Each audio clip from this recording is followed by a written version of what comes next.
rolls out. Hammer tries to throw it in the middle. He falls down. Does he catch it? Dylan catches it! Oh, no! It goes in. Does he get there? I think he's right in front of the line. Not quite in.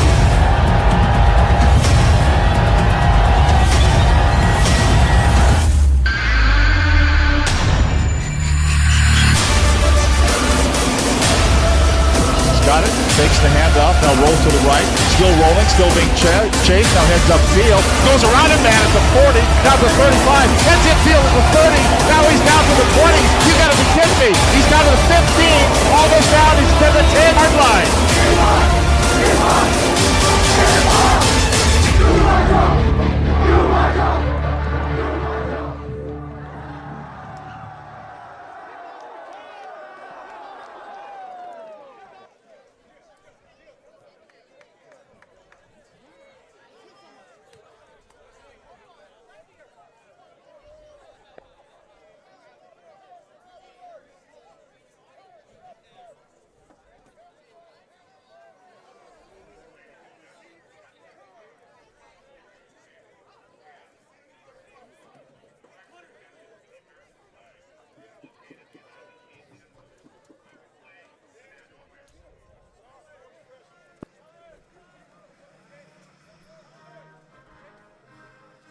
We don't really think about it until this happens. Don't get backed up. Call Wesco Septic Service. They are the sustainable, environmentally friendly choice. Wesco uses a recycling process that returns clear, clean water. They offer septic service and repair for both King and Snohomish counties. Wesco Septic Service is a local, family-owned business, so you can count on reliable, environmentally friendly service. Call them today.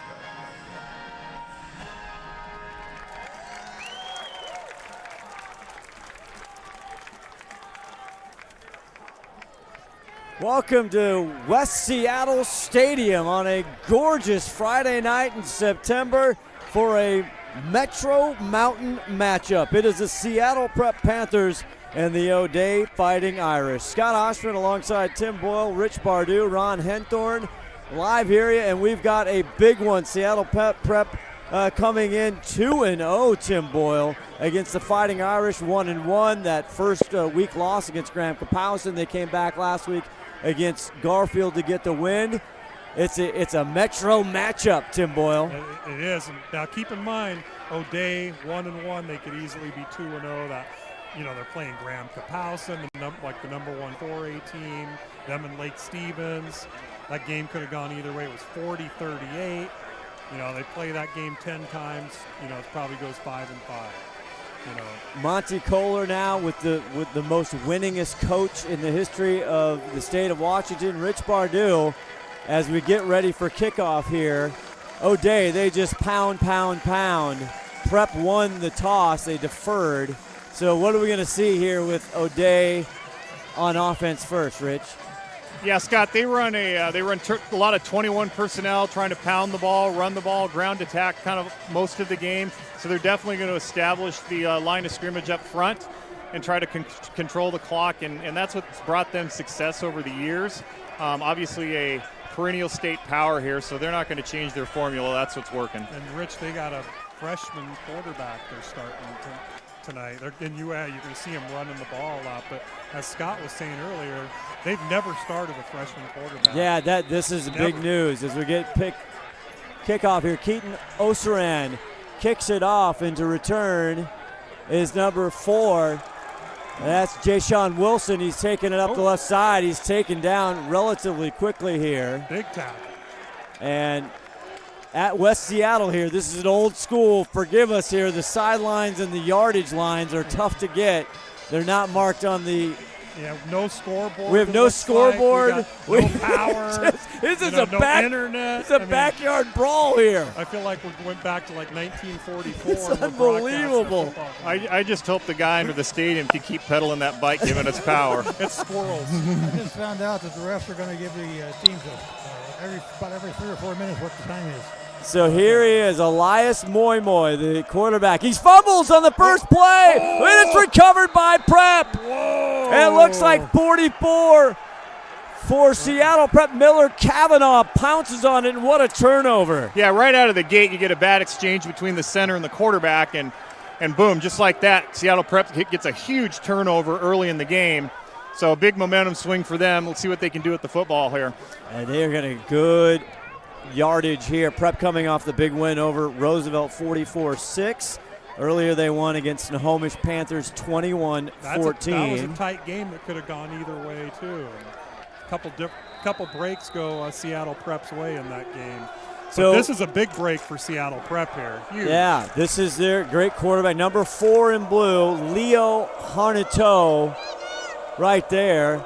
And he's got some weapons. We'll talk more about that. But 1st and 10 here in O'Day territory. He fakes the handoff. He goes right over the air and hits the ball, but that ball comes loose. I think it's going to be a completion, though. That's Ezra Mall, who just got talked to there by San Diego, University of San Diego. That's the all-leaguer. That's the coach's son there. It is. Head coach Aaron Mall in his 10th year for the Prep Panthers.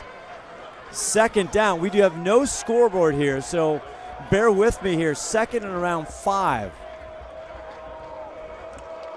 Hands it off to Ezra. Mall near side, slips, and he's taken down. Guys, we were out on this turf. It's bumpy. It's not.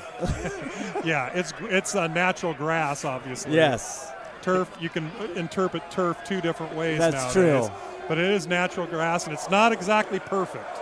Owen Bruskern with the tackle there. They're going to leave him 3rd and about 1.5 yards or 2. We'll go down to Ron Henthorne, the wedge there, to get some yardage. Leo looking outside. He's got a wide open receiver. It's caught for a first down and more. Touchdown Panthers. Number 6, Ben Cunningham with the score off the fumble. Yeah, just a real simple out route there. They had success on the first play of the game, motioning their back and finding some room out in the flat. And they come back to it here with just kind of a simple out route, missed tackle, and he gets into the end zone. We got 6-0 Seattle Prep. So that turnover early is already looming large for O'Day, and a big-time momentum shift to Seattle Prep. So we got ourselves a ball game here early. Yep, O'Day spots them 7-0 here. On for the extra point is Keaton Osaran, the 6-foot, 180 kicker. As the hold is down, the kick is up, and it is good. Our officials tonight, Michael Todd, Rod Lewis, Brian Smith, Greg Bell, and Haven Barnes. And we'll see if we can, our mic is working for Michael Todd. We're going to stay right here. Welcome to Seattle Sports Game of the Week. Guys, O'Day, depending on the poll you look at, they're either number 1 in the state overall classifications on Varsity News with Todd Millis, or they're maybe 5th, 10th. I mean, they're all over the place. 1st, 2nd. Yeah. But in 3A, they're number 1. Correct. Yeah, and, football games are marathons, right? We're early on. Yeah, we got a quick turnover. Seattle Prep popped it in the end zone, but there's a lot of game left in this, and I'm sure it's got O'Day's attention real quick here, and they're going to be coming out ready to play right now. I mean, they know that that's not typical O'Day football, and they're looking to basically establish their type of football right now. So if your first time watching O'Day against Graham Kapowson, right, their starter, and talking to head coach Monty Kohler, that he'll be back next week. Hutton Leverett, the captain, he got hurt in the first quarter against Graham Kapowson. So Moy comes in, as Tim alluded to. Monty Kohler, I asked him straight out, have you ever, in 41 years, have you ever started a freshman varsity? He said no, first time. Yeah, not picking on the freshmen here, but then you see why. You have a bobbled exchange there. Osaran picks this one off, and it's taken. And it looks like he was in. Yeah, he was in the end zone. That's Nino Moxvong, the returner there, 5'7" junior. So we'll see how this O'Day see how they starts. Bounce back here, but Seattle Prep couldn't have dialed it up any better.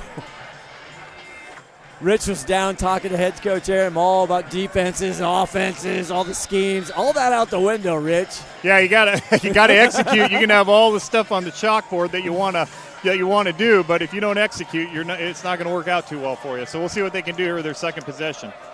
Peyton Egan, number 5 in white, gets a lot of the carries, and he gets this one. Near side, he's got some room. He's got a Fighting Irish first down and more, finally knocked out of bounds. Our vantage point here, we have the players in front of us. Yep. No scoreboard. No scoreboard. It is 7-0 Seattle Prep if you're just joining us. O'Day fumbled on their first series. First play. Yep. Deep in their own territory. A 7-yard run pass by the Panthers. Here's Moy Elias. This time he gets it to Speller, the engineer. Pushes in front. The electrical engineer. He was helping us with our equipment. True story. Max Speller, the 6'1" junior. Yeah, quick hitter to the fullback up the front right there, or up the middle right there, and he picks up 8 yards here, and boy, O'Day's moving the ball well on the ground in their first couple of plays, after the fumble. I think we're going to see a lot of that tonight. Second and short for Moy under center. Max behind him. This time the pitch to Egan. Egan weaves his way in. He'll get another Irish first down.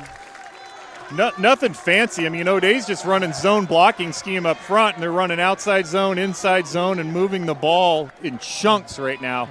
So yeah. this is what they're trying to establish. It's 7-8 yards every play. Yeah, Seattle Prep's going to possibly have to make an adjustment on defense and maybe get more guys in the box to try to keep them from having 5, 6, 7 yards at each attempt. Ball on 48. Ball is on the 48. Thank you, Ron. First and 10. Moy's first time to pass. Play action. It is complete. To number 21. That's Swartzel, the UCLA commit, yeah, and that's the big tight end. 16 yards right there. Yeah, there you go. I'm sitting there telling them to put more guys in the box, and that's what O'Day coaches were thinking, and they throw the ball. Another great play. So, yeah, they've looked very efficient on offense. You can see Elias Moy, not big in stature, 5'9", but just a 9th grader. And he made a great throw right there. He did. He just set his feet. Nice ball. Boom. So first and 10 now for the Irish on the Panther side of the field. This one goes to Egan. Egan Flag cuts coming. up and I think I saw a flag in there. Yeah, we're probably going to have a little holding here against O'Day would be my bet. Might be coming back here. I think you're right. Egan, one of their star players, a lot of time. Yeah. And here we go to our official It Michael is a Todd. hold on O'Day, so that is coming back. So that'll negate that'll be about a 20-some yard swing there. Yeah, high school football is from the spot of the foul. Unlike the NFL, it's from the line of scrimmage, so it's not quite first and 20. It looks like it's about first and 16 or thereabouts right here.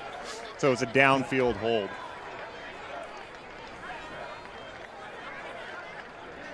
Just a reminder, if you're just joining us, 7-0 Seattle Prep. Again, we have no scoreboard here, even in the stadium. The scoreboard, for some reason, is not on. I've seen games here before. You know why there's no power? There anywhere. is. We have a power deficiency here, but so all the power in the stadium's going to it us is right first now. and very long.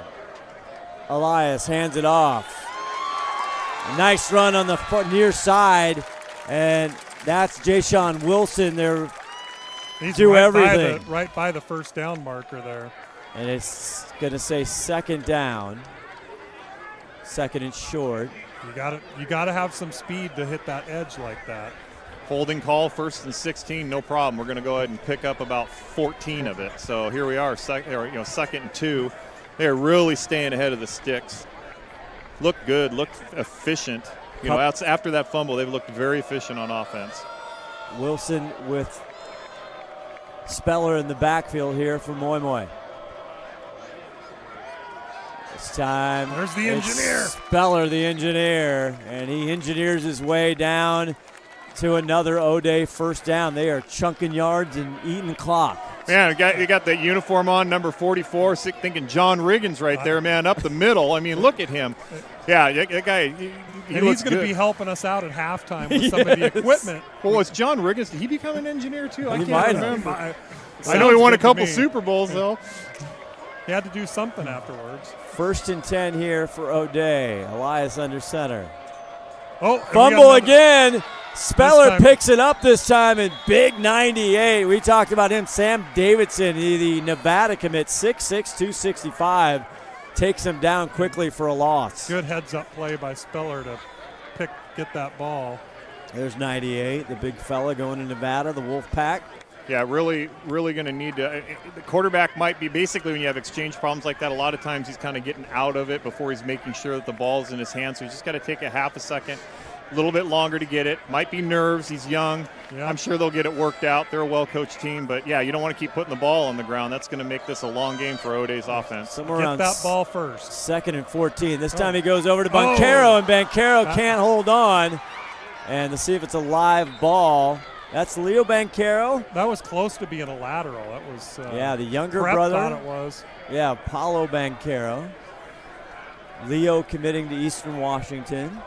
And he had a Great place to play football, by the way. Got some big stars come out of there. Efton Chisholm just came out God, of is he there. getting some playing time Yeah, with got a New little England? bit, yeah. He's on the team. So this is a 3rd and Forever. close to 20. Had some snap issues. They don't need to pick up the first down here. Oh, we got a clock. Back to pass. Moy going to the corner. In and out of the hands. No flag. That was Ray Clark the That was third. great D. Yeah, 22. That's Ezra Mall on the coverage and in and out. And he'll That was head great to 4th coverage. down. Breaking news, though, we have a scoreboard now. Oh, we do? Yes. Fantastic. That was 3rd and 20. Yeah, 21st century, I got the scoreboard, but that was absolutely great coverage there. The O'Day receiver had a step on him, but he closed out and played great defensive football there, just knocking the ball down. You don't need a pick, you just need to knock the ball down, which is what he did. So we've got basically O'Day has done whatever they've wanted to do with the football, other than when they fumbled. Both times they fumbled, it's ended up pretty bad. So they're going for it here on 4th down. Yeah, they could have just picked up 10 yards or so on 3rd down. Oh, they're going for Back it. to pass. He's got pressure, and this it's a time he live loses ball. it. Still live. Who's going to get it? It was a 4th down, and either Prep way- comes up with it. Either way, it doesn't matter who came up with it. It's Prep's ball. Davidson again, but where they put the ball, where they're going to mark it right there. I don't even know what they don't even have the yard lines on. No, here. they don't. That's why Yeah. it's right here. These red markers in front of us. You can't see it on your screen. Now we've got a scoreboard up, 7-0. Boy, a couple big breaks for Seattle Prep, and that's going to. And like Rich was saying, they were marching down the field on him, kind of at will. So, a couple big breaks for Seattle Prep. Yeah, like Scott was saying earlier, I mean, you draw it up, you put it on the chalkboard, but if you don't execute, you got issues. And right now, O'Day is really shooting themselves in the foot here a little bit on their first two possessions on offense. I'm not sure why O'Day's throwing the ball, to be honest with you. They run it the way they're running the ball. I would have ran it on 3rd down. Arnato back, getting chased. Now he's got to run it out of bounds. He had over 100 yards against Roosevelt, so he can run also a dual threat himself. Getting chased there by Fa Seale. I think he got big 58. Got right back to about the line of scrimmage, maybe lost a yard. How about 6'3", 236, gentlemen, huh? Who Couple is that? freezers. That is the O'Day defensive lineman there on the pursuit. 6'3", 230. I like it. Fa Seale, 2nd and 11. Leo, big Chandler, that's 44. He hands it off to Maul. Ezra just right up the gut, nothing there. Going to get back to about the line of scrimmage, and that's it. Yeah, Seattle Prep on that first down play, I think, was trying to take advantage of their momentum there. You know, getting good field possession, trying to kind of get the ball downfield. There really wasn't anyone open. And then coming back to a running play, which is, you know, obviously what you're going to do after a play like that. Now all of a sudden they got 3rd and long. Yeah, staring at 3rd and 9 here. 3:35 left to go in the first quarter. Harnto tried to hard count Trying now. to draw him off. There's big number 11 switching. Leo looking, now he passes over. It's caught by Chandler at the first down for Prep. Chandler, the Duke lacrosse commit. Long tight end. Yeah, long stick midi. Boy, he threw By the one way, down. that's a beautiful throw. Yeah. Good composure back there. Yeah, they had kind of almost like a pump fake there, kind of on a hitch and go on the outside with another receiver coming back underneath there, and that's where the play was completed and moving the sticks. Seattle Prep, man, I'm telling you what, man, they're playing well right now. Wayne Chandler, 6'4", 215. 1st and 10 now at the O'Day 31.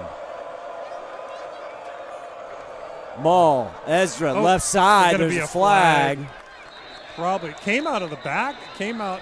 Or that's Riley Calhill's check. It came out where you could see it could be a defense or offense there, but I think it's going to be a hold on the maybe the wide receiver down the field a little bit. Let's go down to Ronnie. I think it's going to be on O'Day for a hold. Yeah. I think it's coming back. Yeah, holding on Seattle Prep. Yeah, I think it was on the wide receiver. No, wait. Oh, no, you just did it the other way. It's on but they're going the other way with it. Interesting. Well, I'm not sure anybody knows what's going on here. Our, They back Prep up, so they called it on Prep. But I think he was just signaling to you what the call was, but he was facing the wrong way. got it. Could be. Asked him to do a lot of work. Nonetheless, it's 1st and 20 now for Leo. Cahill fakes it. Gets it over, spins it. This is Chandler. Look at him. Wayne Chandler right side. He might go. He 10. might go. Oh, he Does he get in? He dove in. No, they have him at the 1 or 2 yard line. Where do you see replay on that, Scott? And we have that for you. I don't know that we do. Oh, maybe not. So that We got. Oh, go ahead. Sorry. So that play right there, right out of the LA Rams playbook, you got the sniffer back coming across after the snap and catching the ball wide open in the flat and picking up huge yards for Seattle Prep. Cahill takes it in. Driving legs. Does he get there? No signal. I don't think he didn't get in.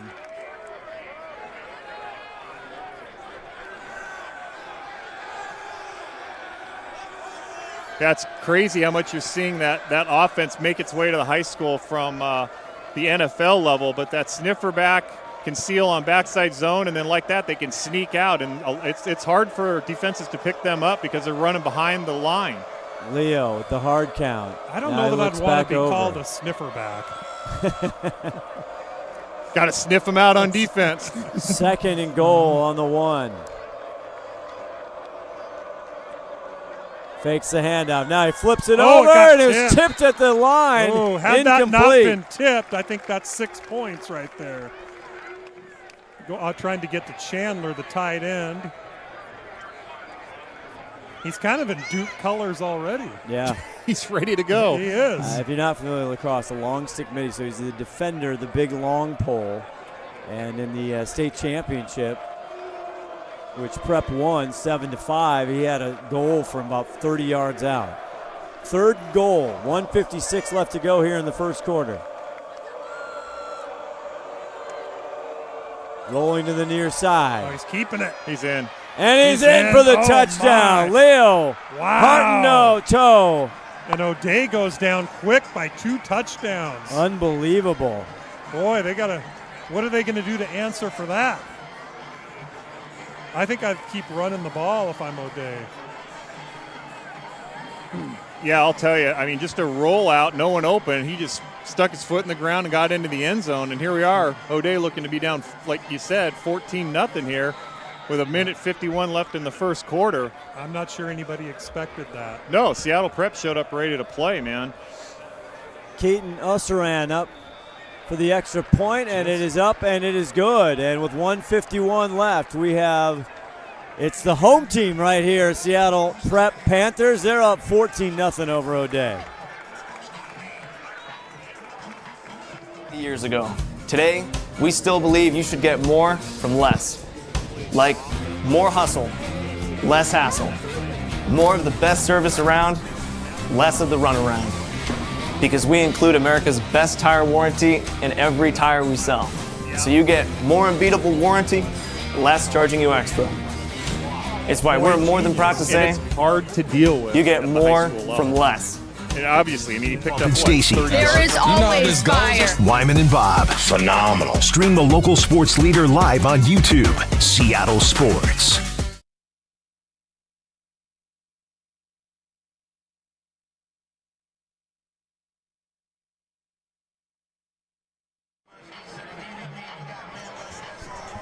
Back here from West Seattle Stadium, Scott Oshman, Tim Boyle, Rich Bardew, and Ron the Wedge Henthorn with you. Seattle Prep, the Panthers up 2-0. They're feeling good about themselves. They're up 14-0 on the number one team in 3A. Well, nobody told the Panthers that they weren't favored in this football game. Yeah. But to the Irish credit, they were down Graham Kapowson. They came back in the fourth quarter. Oh, I don't think O'Day's going anywhere. No. I think They've been down before. But those, two turnovers, basically, a turnover on downs and a fumbled snap. Osaran with the kick. And this is going to be taken by Nino. And it'll be a touchback. It'll start at the 20. You got to give Seattle Prep a lot of credit. They've been handed, not handed, but two opportunities from O'Day on two O'Day, not mistakes, but a mistake, and then kind of a poor drive off of a penalty that ended up being, and then a poor snap that ended up being great field position for them.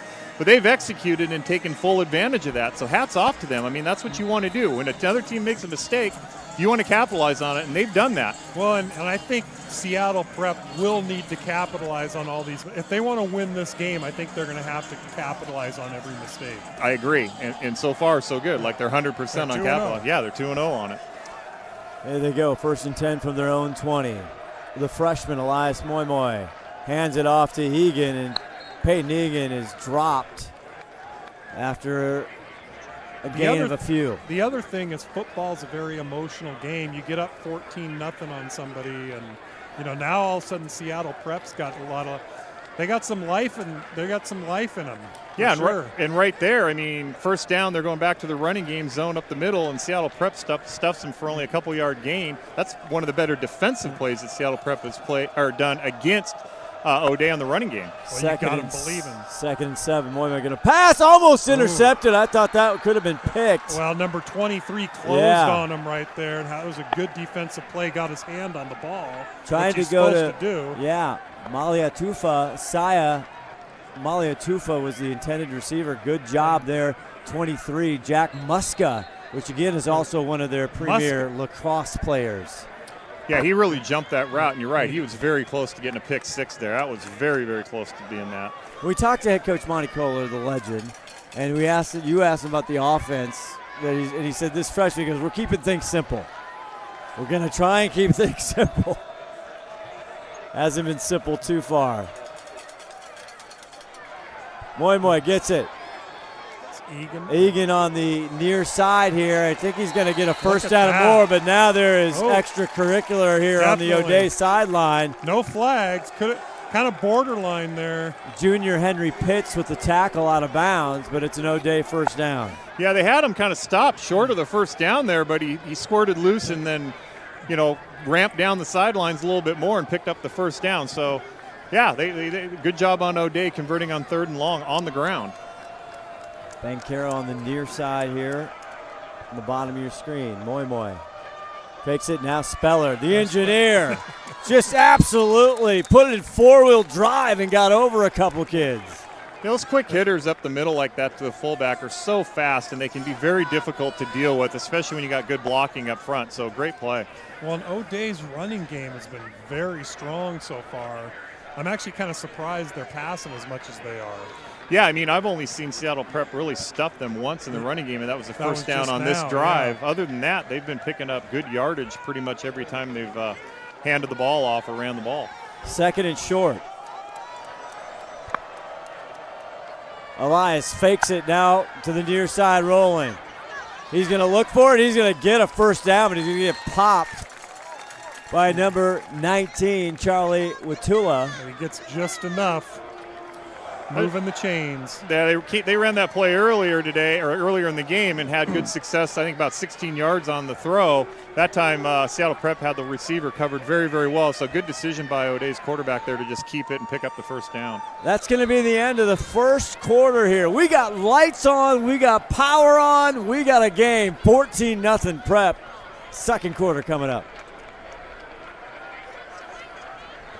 Heads up, Washington drivers, the federal EV tax credit is hitting the brakes September 30th. Head to Bickford Ford for up to $7,500 off MSRP on qualifying electric Fords, thanks to this expiring federal credit. And that's just the start. Let the folks at Bickford find every possible saving available, including Ford rebates and Bickford exclusive discounts. If you're considering an electric vehicle like the 2025 F-150 Lightning, don't wait any longer. Start at Western Washington's #1 Ford dealership, Bickford Ford, on Bickford Avenue in Snohomish and Bickford.net.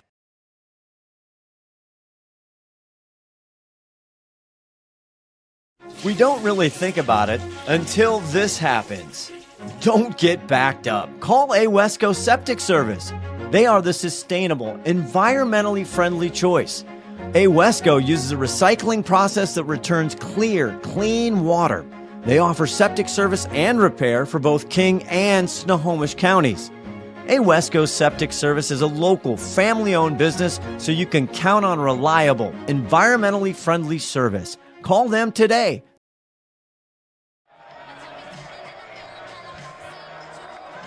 Flip the field, 1st and 10 for O'Day, back in action.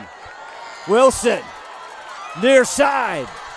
Oh, man, the kid's got some wheels. Jason Wilson gets another O'Day first down. They're racking him up. He's a little guy.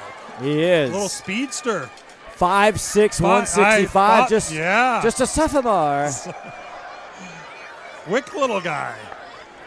14-0 Prep, just the start of the second quarter here. We're on the O'Day side, and it is the stadium's filling up on our side. 1st and 10, Elias gets an up run. That's a quick hitter right there. That's 25, Christian Irvin, the ball carrier. Yeah, O'Day continue with the 12 personnel there and just handing it off to the fullback. Again, quick hitting up the middle. Pretty tough to defend if you've got good blocking up front. And O'Day obviously has got a very good offensive line. And I think the O'Day coaching staff just had a little chat amongst themselves and said, why aren't we just running the ball? Offensive coordinator Monty Kohler, but he said he only calls the good ones. That's right. That is correct. 2nd and short. Moy underneath. Gets it. Boy. Wilson. And Wilson takes Panthers all the way down to the 5. Did you see how fast he hit that hole? He handed off to him, and that little kid was gone. Yeah, very, very clean-looking play right there, and the front line just opening up a huge running lane, along with the fullback. I mean, it's just old school, right in your face, knock you in the mouth football. I think Wilson actually even hit the hole before it was open.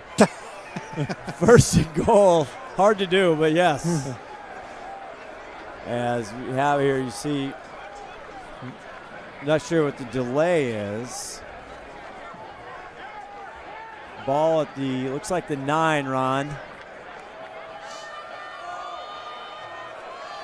Oh, there we are. There's Ron Henthorn.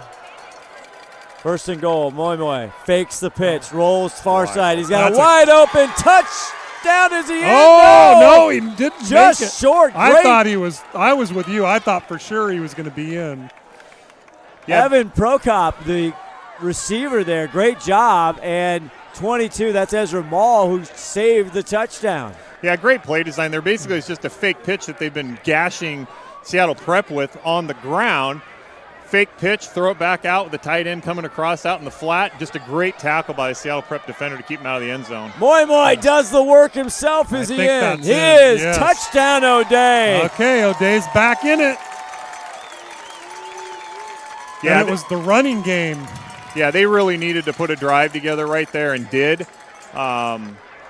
So, again, now we've kind of got a little bit of a momentum shift here. We'll see how Seattle Prep answers once they get the ball back here.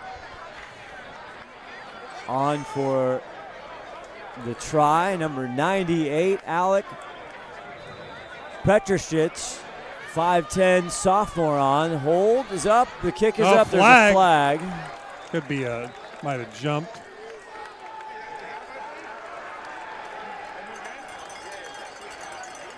see what happened here. Ron the Wedge Henthorn just making his way right through the O'Day sideline. He's part of the coaching staff. Oh, yeah. Nobody messes with the Wedge. Nobody does. If I had a jersey, they'd put me in the game. They might.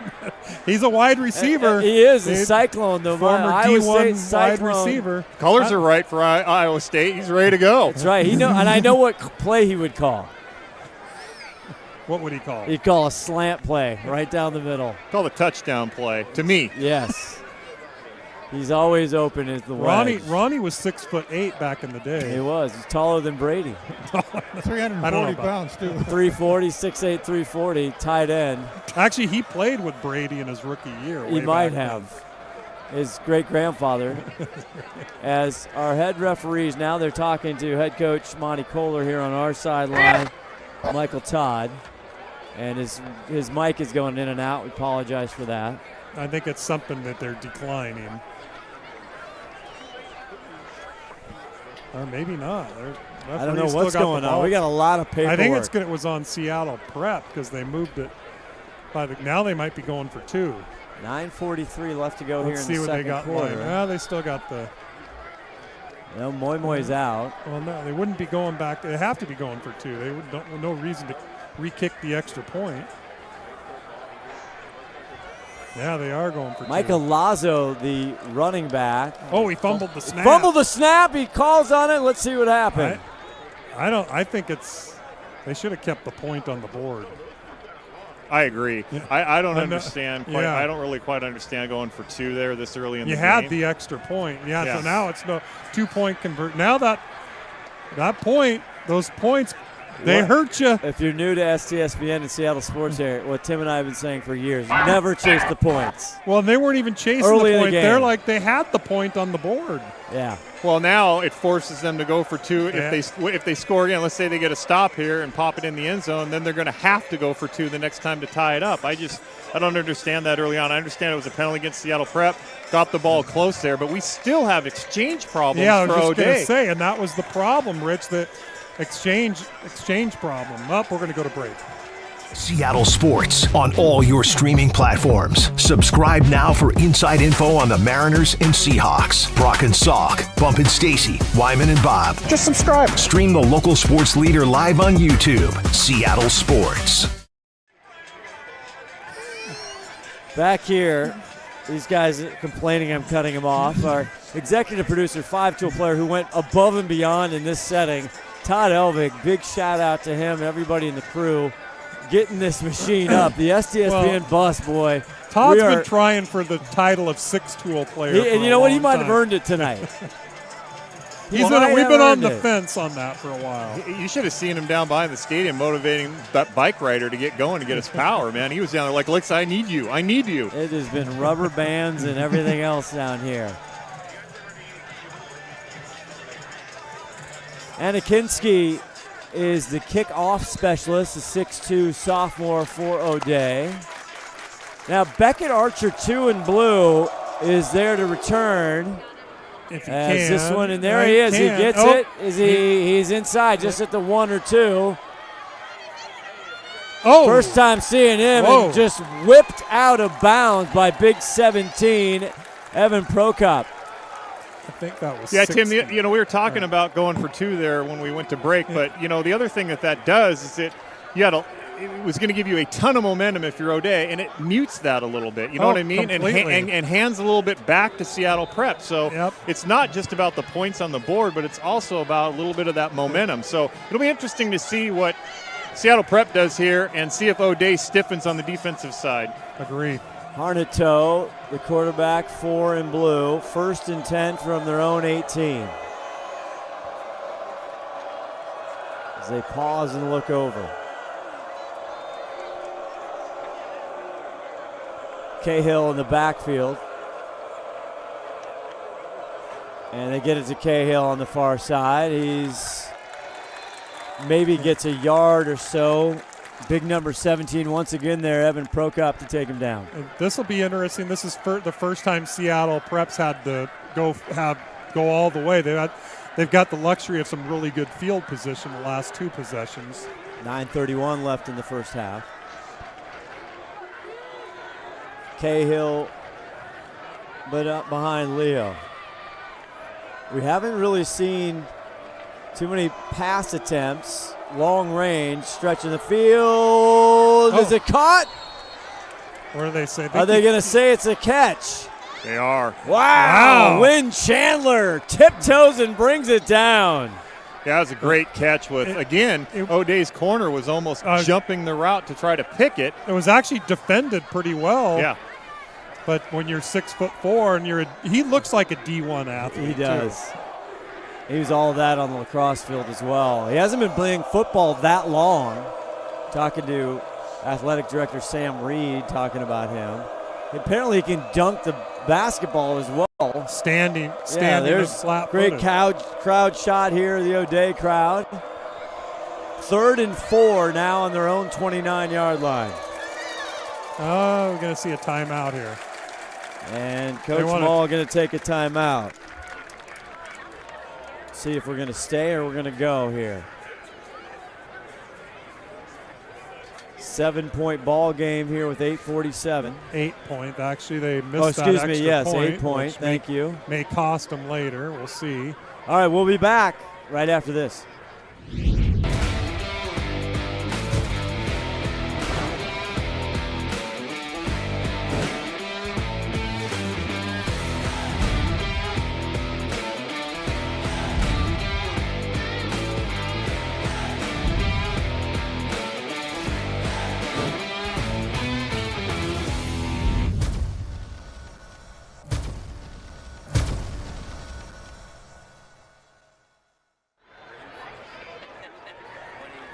Back here, Scott Oshman, Tim Boyle, Rich Pardue. Boy, what a setting here on a beautiful night. We're out in the bleachers. It's like a basketball game. We're almost on the court, guys. Feels like it. 8:47 left, 3rd and 4. Big play for the Panthers.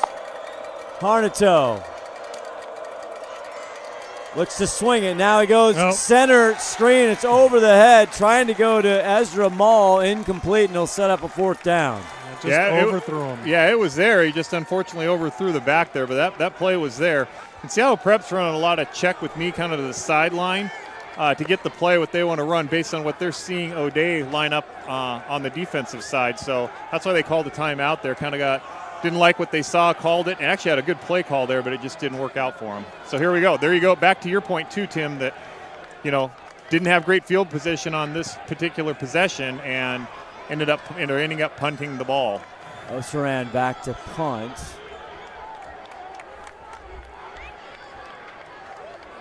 Oh, we got a flag here. And we'll see. Nino takes it. Eludes one tackler up on the side, and a very good return. And the O'Day fans are fired up. Now, if that flag's on O'Day, it was only 4th and 4. So if that's on O'Day, that's going to give them a 1st down if it's an offsides or anything like that. So we'll see it could be a big penalty here. See what they're saying here. As you see the coaching staff, we go down to our head referee here, Michael Todd, the white hat. It was on Seattle Prep. Declined, legal procedure. Yeah, and O'Day declined that because it was a great return and picked up lots of yards after the catch. So O'Day here has really good field position. Again, we don't have markers here. It looks like they got it on the 45, but they're still in Seattle Prep's side of the field. 1st and 10 here, trailing by 8. Plus side of the 45. Scoreboard yard rushers are usually pretty accurate. So Elias Moimoy, again, the first time a freshman started for O'Day in 41 years of Monte Color. And here's Wilson. He has been fantastic. He's so fast. Jason Wilson could go. Yes! Touchdown Irish. Wow.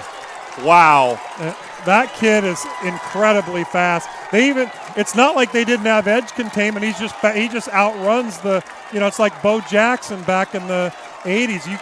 If you're fast enough, you can hit that edge and beat everybody. And what do we talk to head coach for Prep? I said, are you even on speed? He said, we got to contain him. Yeah.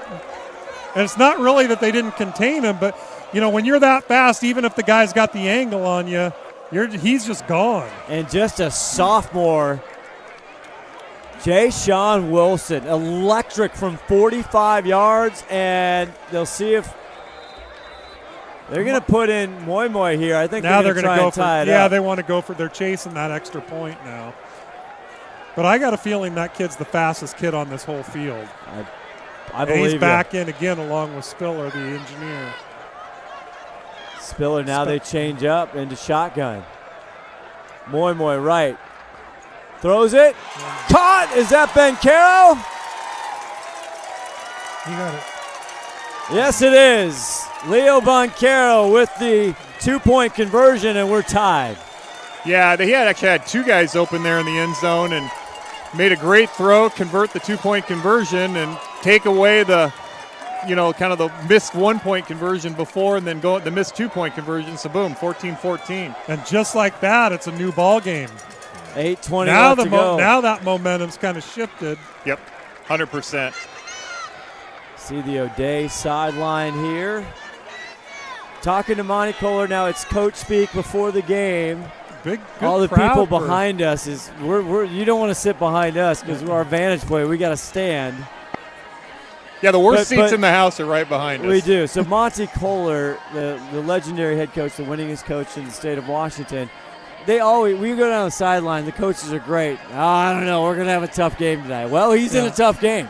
Yeah, he really is. I mean, credit to Seattle Prep. They took advantage of a couple of O'Day mistakes and jumped out in front 14-0. But now back the credit to O'Day that they fought back and have tied this ball game up with 8:20 left in the first half. They, like we were saying, they're not going away.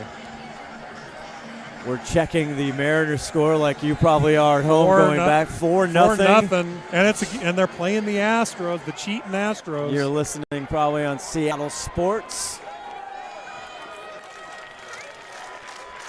So to kick off here for O'Day, Petrostic gets it off. Oh, it went out of bounds. That's going to be a break for Seattle Prep. They're going to get some good field position out of that. Good heads-up play to let it go out of bounds. This is a big series, I think, in the first half, guys, for Prep. They started deep in their territory for the first time. They had 2 turnovers that were costly, set them up for their big 2 scores. Let's see if they can get something going here against this O'Day defense. To your point, I agree. This is a big possession for Seattle Prep, I think, not only in the first half, but for the game. I think they really need to take this ball and drive it down the field and stick it in the end zone here. Yeah, just to keep up a little momentum. I think they're going to get the ball on the 40 here. Yeah, that's correct. Or no, 30. They're doing the 35. Yeah, I think in the NFL it's the 40 when they kick it out of bounds. So Leo Hartentoe, we haven't seen him run too much yet, but they're starting on their own 35. 8:20 left to go in this first half. Cahill, the receiver behind him.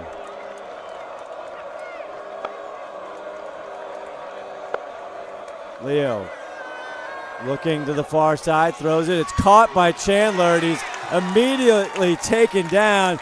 That's number 9, Owen Bruskern, who plays offense and defense, and a good tackle there and a short gain. Short little gain.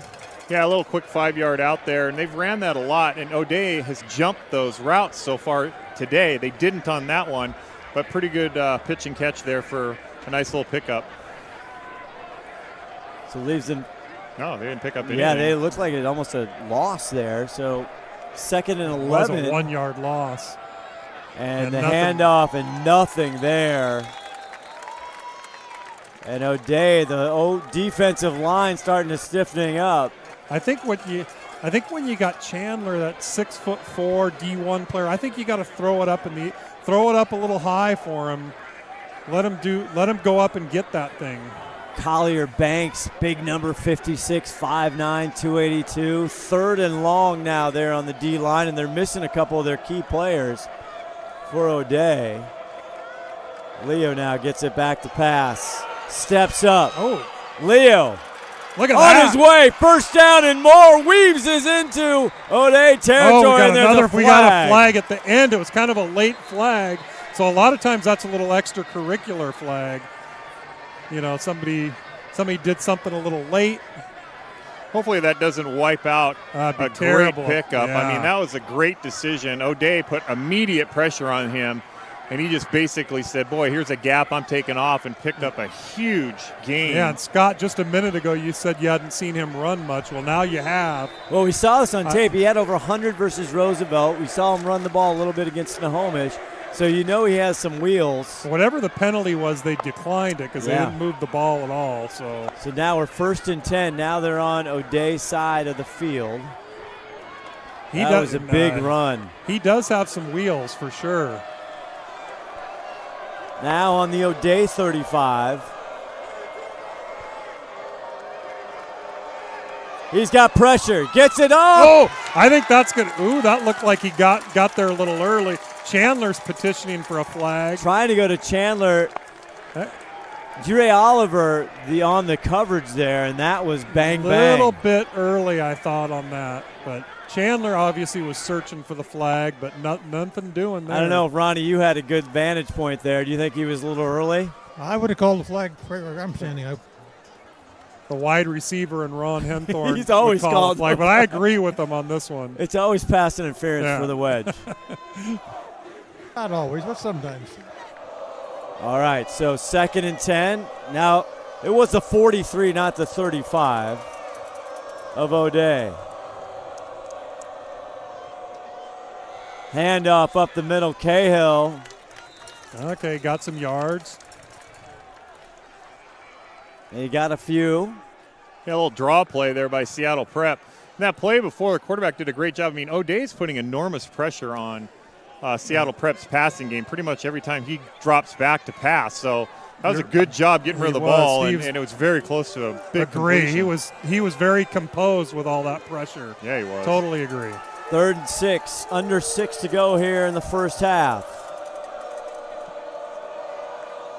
Miller Kavanaugh in motion. It's caught, and that's Archer.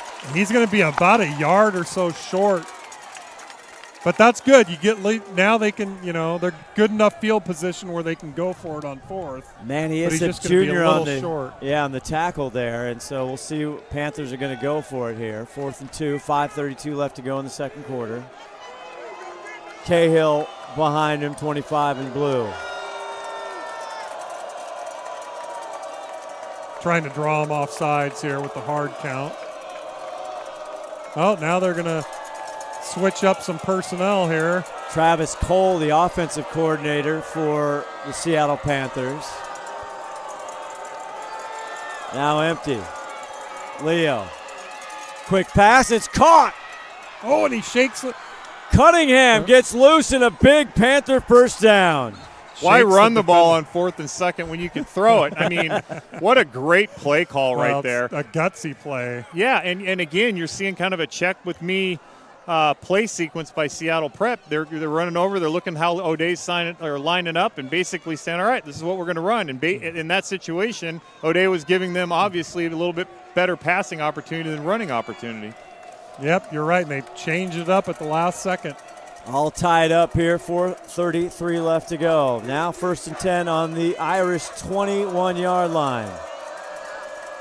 Cahill, Chandler in motion this time.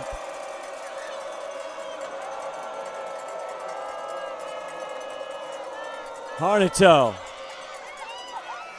Cahill still bumping. Well, he made a little.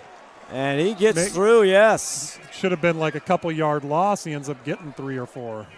Yeah, there wasn't anything there. Just a great vision to basically keep his feet going, put his foot in the ground, just find a little bit of a seam and pop through it and pick up 5 yards. Yeah, they're actually saying 6.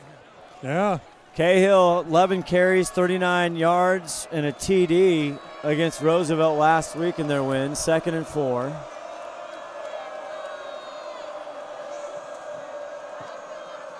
Leo. Passes batted down by big number 55, Kalen Thomas, and he's a load, 6 foot, 225, the junior. He doesn't knock that down. That's a completion. Receiver was wide open out there on a hitch route. So. And that's why they tell him to put their hands up. Did his job. So it leaves them at 3rd and 4. Skillestad 5 comes in the ball game. Fakes the handoff. Gets it in to Maul, but Maul is wrapped up and thrown down by Peyton Egan. He's certainly short of the first down. Yeah, Seattle Prep trying to set up a screen pass there, and it just wasn't there. Great job by O'Day sniffing it out and tackling him for no gain. O'Day had 2 people come right through the line like untouched. My first field goal attempt of the night, guys. Yeah, here we go. What's the yard line, Ronnie? 26 or 23. 26-yard attempt. Or no, going to be about a 16. So yeah, if it's on 30, the 16, 31, 32-yard attempt. Oh, it's blocked. Osaran, it's blocked. That's a live ball. Yeah.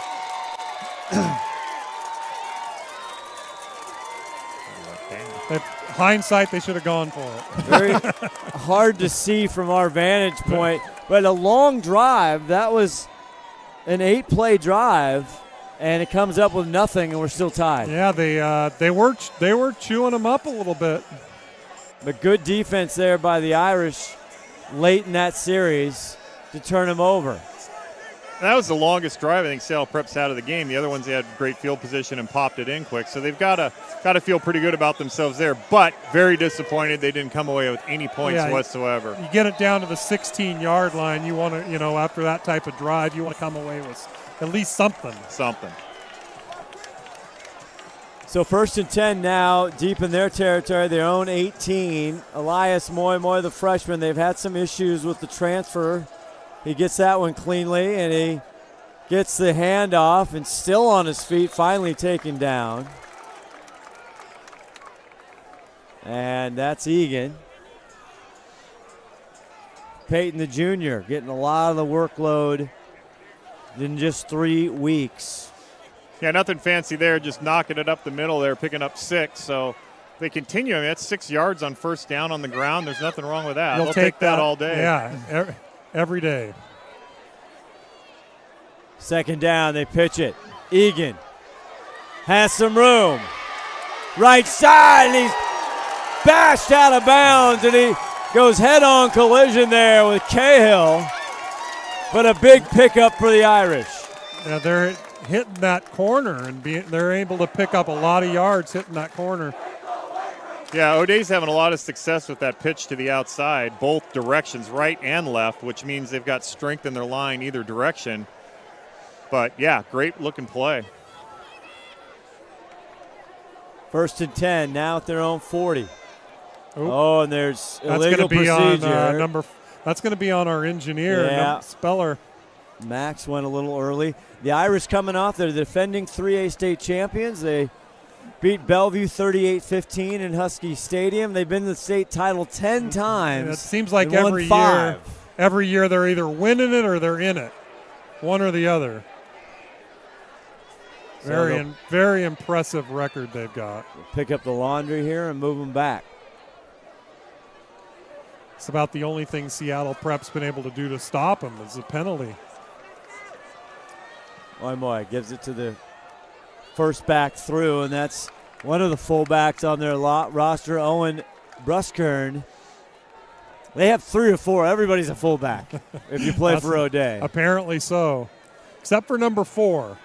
No, he is not. He's not a fullback. No, as the engineer comes back in, 44. If you're joining us late, he was helping with all the electronics, trying to plug in here at West Seattle Stadium. Apparently we got a contract for him to come back at halftime, too. That's Egan there. Egan on the far side. We got a flag. We got a flag, and we got a final in Houston, 4-0 Mariners. Oh, that's a final. That's a final. They win it. That's large. That is huge. If you've been following the Mariners, that's large. Because right now, Houston had the tiebreaker on the Mariners, so they need to win this series. Even 2 out of 3 would be. I think 2 out of 3 we get it back. Yeah. So back here, though. Illegal shift against O'Day, it looks like. Coming back a little bit. And our ref mic going in and out here. Amazing that we actually got this broadcast even out, we are working on very limited power. Our cameras usually get plugged in. They're not. They're on battery. We're running one extension cord for about 25 different things. Welcome to camping on Seattle Sports. And it's not glamping. No, it's 2nd and 15. Motion here, Moy. He's going to try and flip it out. Now he's going deep. Banchero up in the air, and it comes down incomplete. Almost picked off by Maul. But yep. That was interesting there on the defensive side for Seattle Prep. They lined up, and right before the ball was snapped, Maul dropped a little bit, almost into a cover 3 type coverage there or what have you, but he dropped in depth, thinking that O'Day was going to throw the ball long. It was in great position to knock that ball down. He sniffed it out. He wasn't the sniffer back, but he sniffed it out. Good defensive play by the O'Day receiver there, too, because that would have been an interception if he hadn't stuck his hand in there. Oh, by the O'Day, by Banchero, yeah. Yeah. We'll talk about Banchero. It's unbelievable. He got him into the playoff, into the state title. There's Wilson, already with a 45-yard touchdown, and they wrap him up, but he's hard to take down. He might be small, but he is strong. He's still got about 5 on that.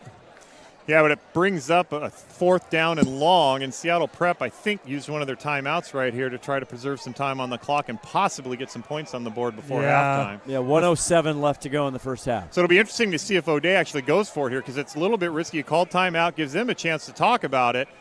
You got, 4th and 10 basically, or 4th and 9 and a half? 9 on their own 35, though.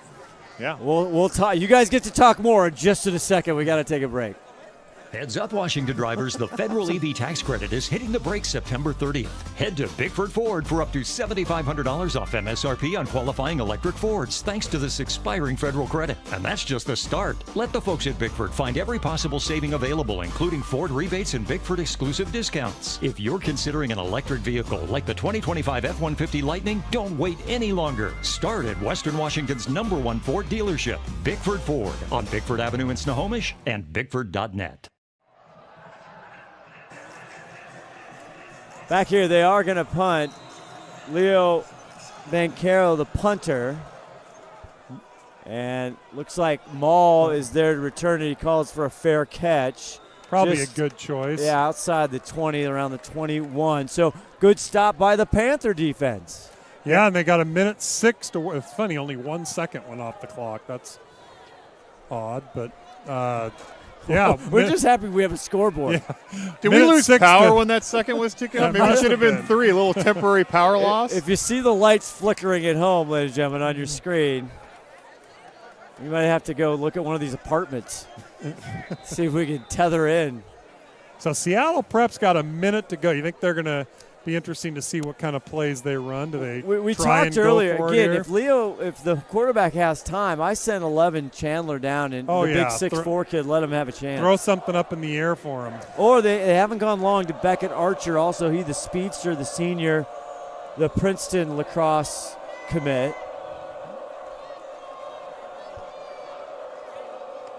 Heart and toe. He's going to hand it up to Cahill on the near side. They're going to conservative. He tries to run out of bounds. Gets out of bounds, though. We got laundry on the field, so we got a flag. Probably going to be holding against Seattle Prep. Yep, that's exactly what it is. It's going to back him up. This really changes things because they don't want to do something.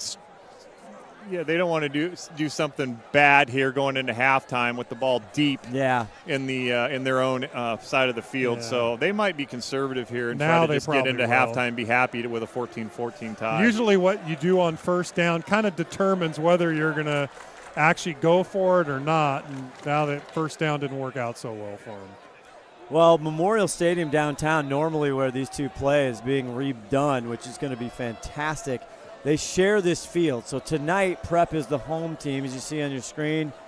Leo, the quarterback, in shotgun. Trying to draw the Irish off sides there to no avail. 1:02 left in the half.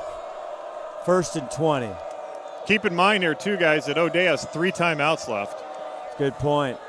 They're going to go to the air. They go to cross, in and out of Archer's hands. Didn't look it in. You could see he started to run before he caught that. Common mistake. Good ball by the quarterback there. I mean, just absolutely on spot, just went through his hands. 2nd and 20, but now you're right. Now O'Day's thinking, okay, we can get the ball back with a little bit of time here.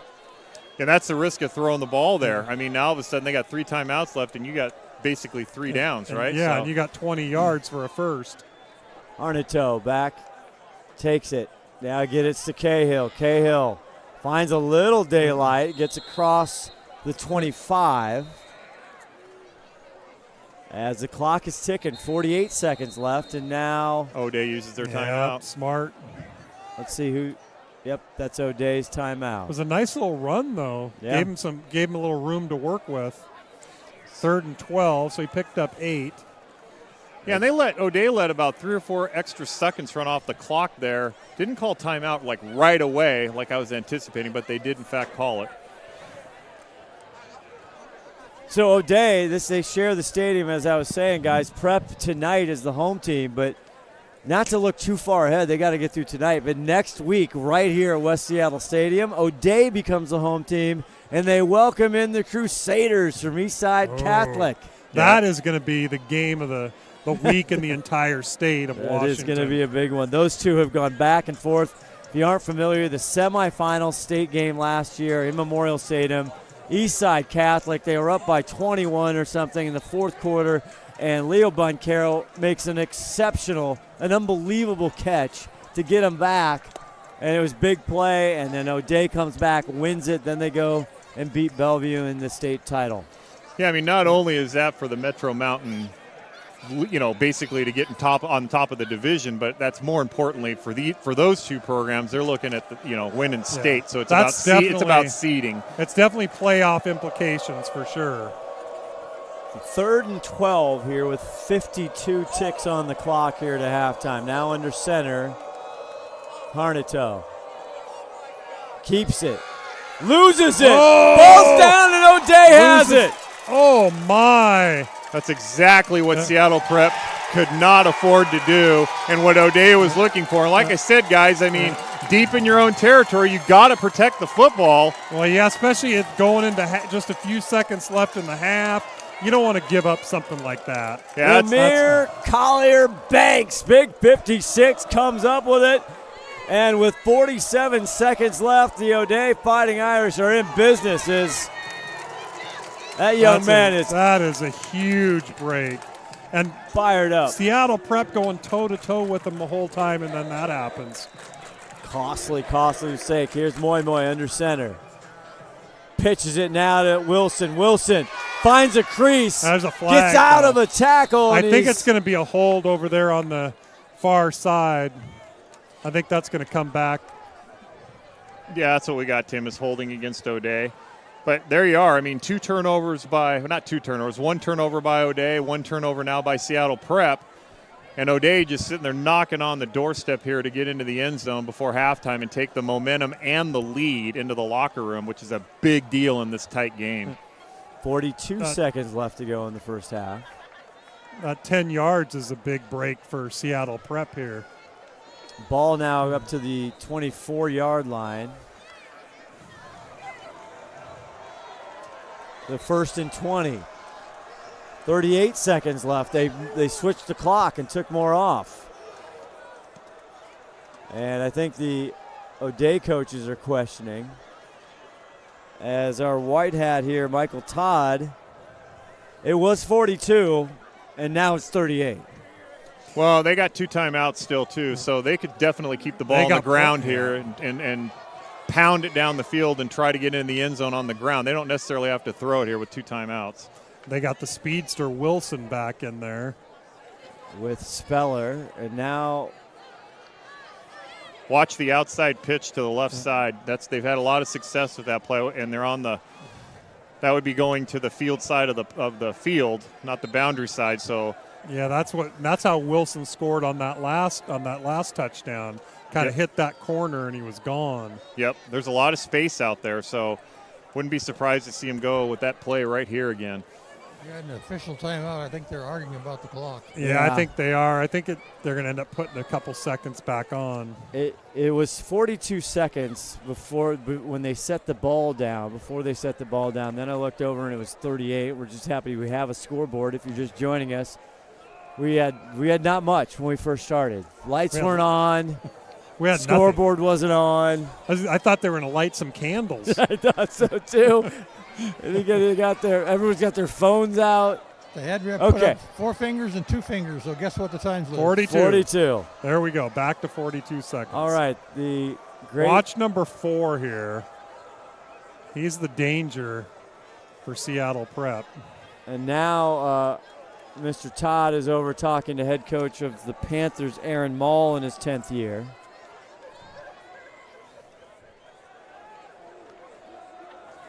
Been a long time out here. Yeah, here we go. 42 seconds, 1st and 20. Fakes it, now he rolls near side, gonna pass. Boy, wide open, end zone! Wow. Touchdown! Big number 21, David Schwartzel. That turnover is very costly for Seattle Prep right now. Sure was. I mean, what a great play design by O'Day. Just a fake counter, roll out to the left to the field side, and finds his wide open receiver in the end zone. And he had a couple people wide open, yeah, too. He did. And now O'Day is not only going to go into the locker room with the lead, but all the momentum in this football game. So, yeah, that was a very, very, very big turnover by Seattle Prep. Extra point, Alec Petrostrich is up, and it is good. Now Seattle Prep's going to have to think pretty hard on what they want to do here with 35 seconds left. You know, it's funny, guys, at every level of football, NFL, college, high school, turnovers just loom large no matter what. And it's the turnovers and then mistakes have led to points by both the teams in this game, and here we are, right? I mean, it's a great football game, but there's been some big mistakes at big times that have most led to of the this points score. on the board are off big mistakes. Seattle Prep won the toss, so they deferred. So Seattle Prep will get the ball at the start of the second half. So my bet here is they're going to just take a knee or do whatever and get into the locker room knowing that they get the ball first in the second half. That's a big deal. Yeah, they might run a play. I don't probably look for them to pass, but with one timeout, I mean, I like I said, and getting the ball first in the second half, I'd be surprised to see them do anything aggressive right now, especially after the result of that last. Yeah, they're going to be a little gun shy here. Yep. Try and check some scores at halftime. We got some other great games going across the state. One of interest in the 4A classification. You have the Sumner Spartans taking on from Oregon West Lynn, the 6A state championship, multiple-time state champions. And they've gone toe-to-toe with Lake Stevens a couple years in a row. Beat Lake Stevens twice. Yeah, they beat them both times. One of them was a blowout, but one of them was really tight. Yeah, what a great game that was last year for Lake Stevens and West Lynn. We did that on STSPN. Here's the kickoff. And this one's going to be taken back. Running up is Cunningham. Still on his feet. He's still going. Wow. Changes Look at this. field. Speller Cunningham.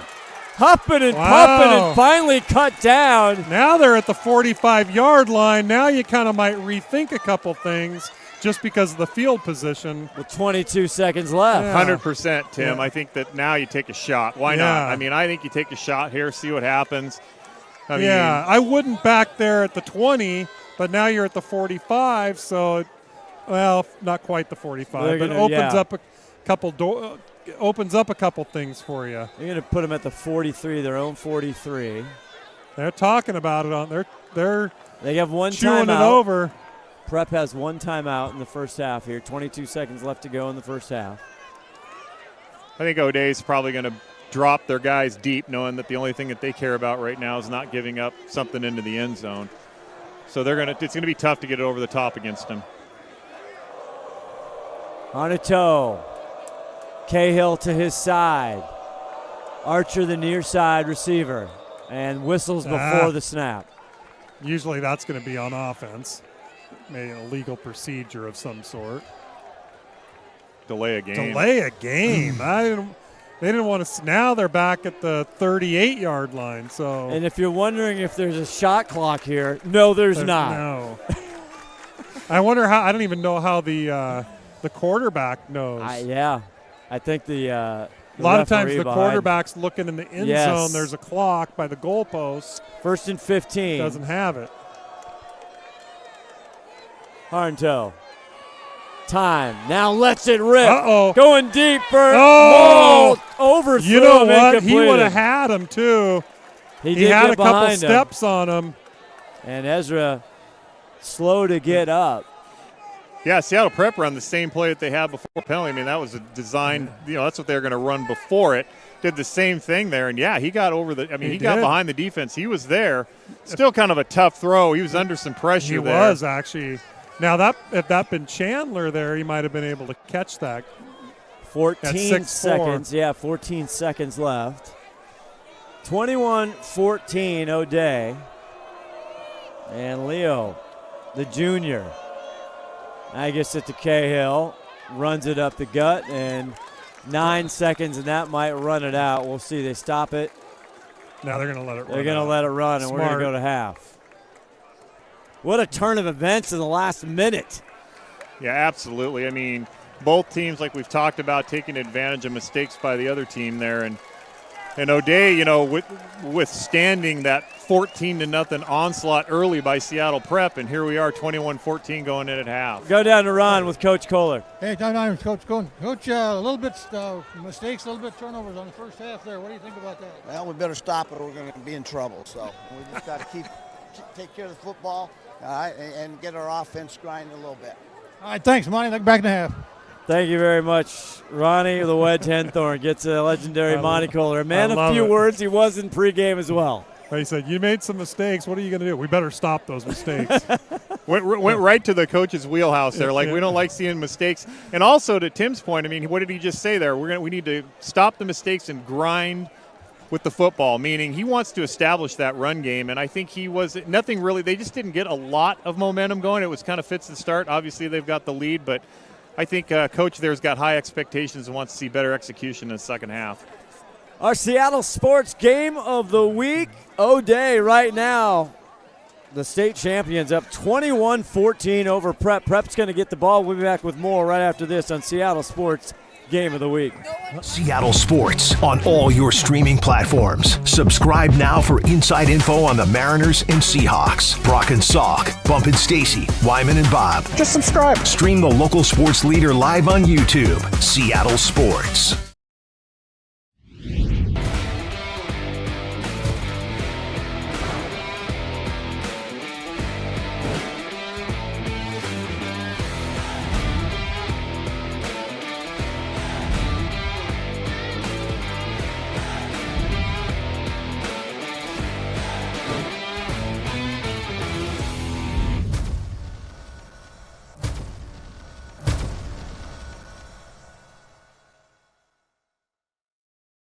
We don't really think about it until this happens.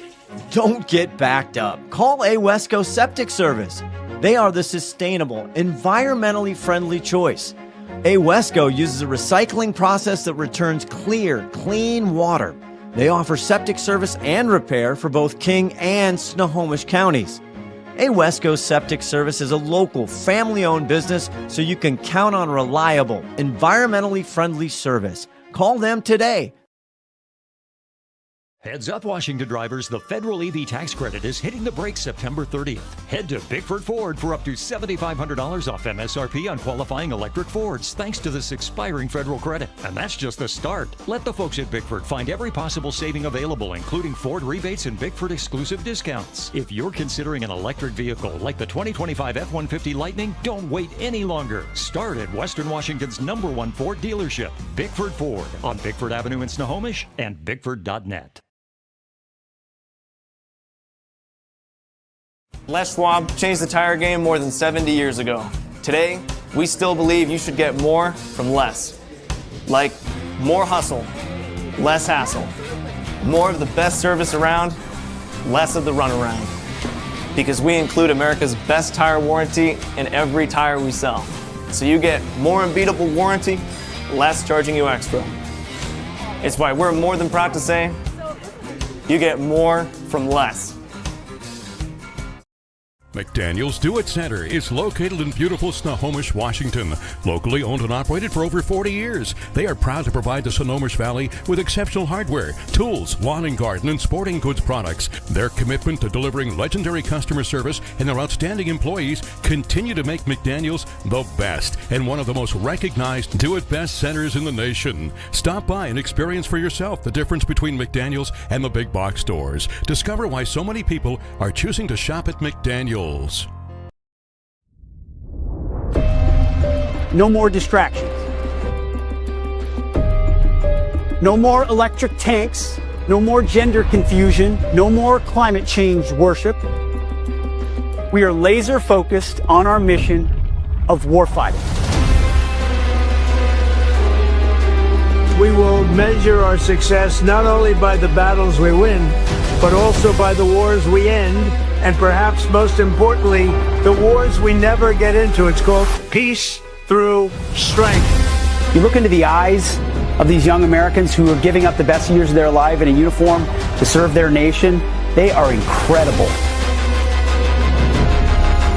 Through our power and might, we will lead the world to peace. Our friends will respect us, our enemies will fear us, and the whole world will admire the unrivaled greatness of the United States military.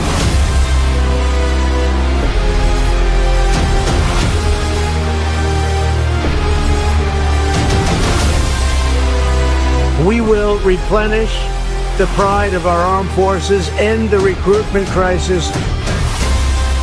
We don't fight because we hate what's in front of us. We fight because we love what's behind us. God bless you. God bless our armed forces. God bless our men and women serving overseas. And God bless the United States of America.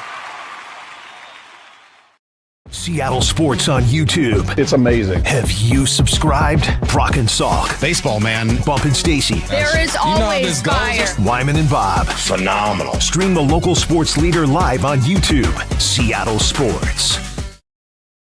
Marines are made for this. Made for the calling only warriors can answer. Made from an unshakable belief in our nation and the strength that comes from the determination to win together. But you'll have to earn your place among us, because you don't join the Marines. You become one.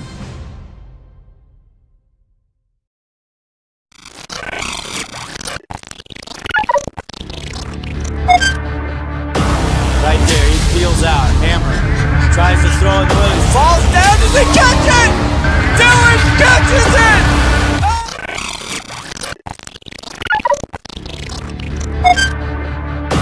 Right there, he peels out. Hammer tries to throw it.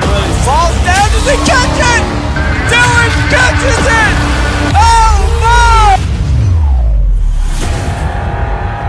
It goes in. Does he get there? I think he's right in front of the line. Not quite in.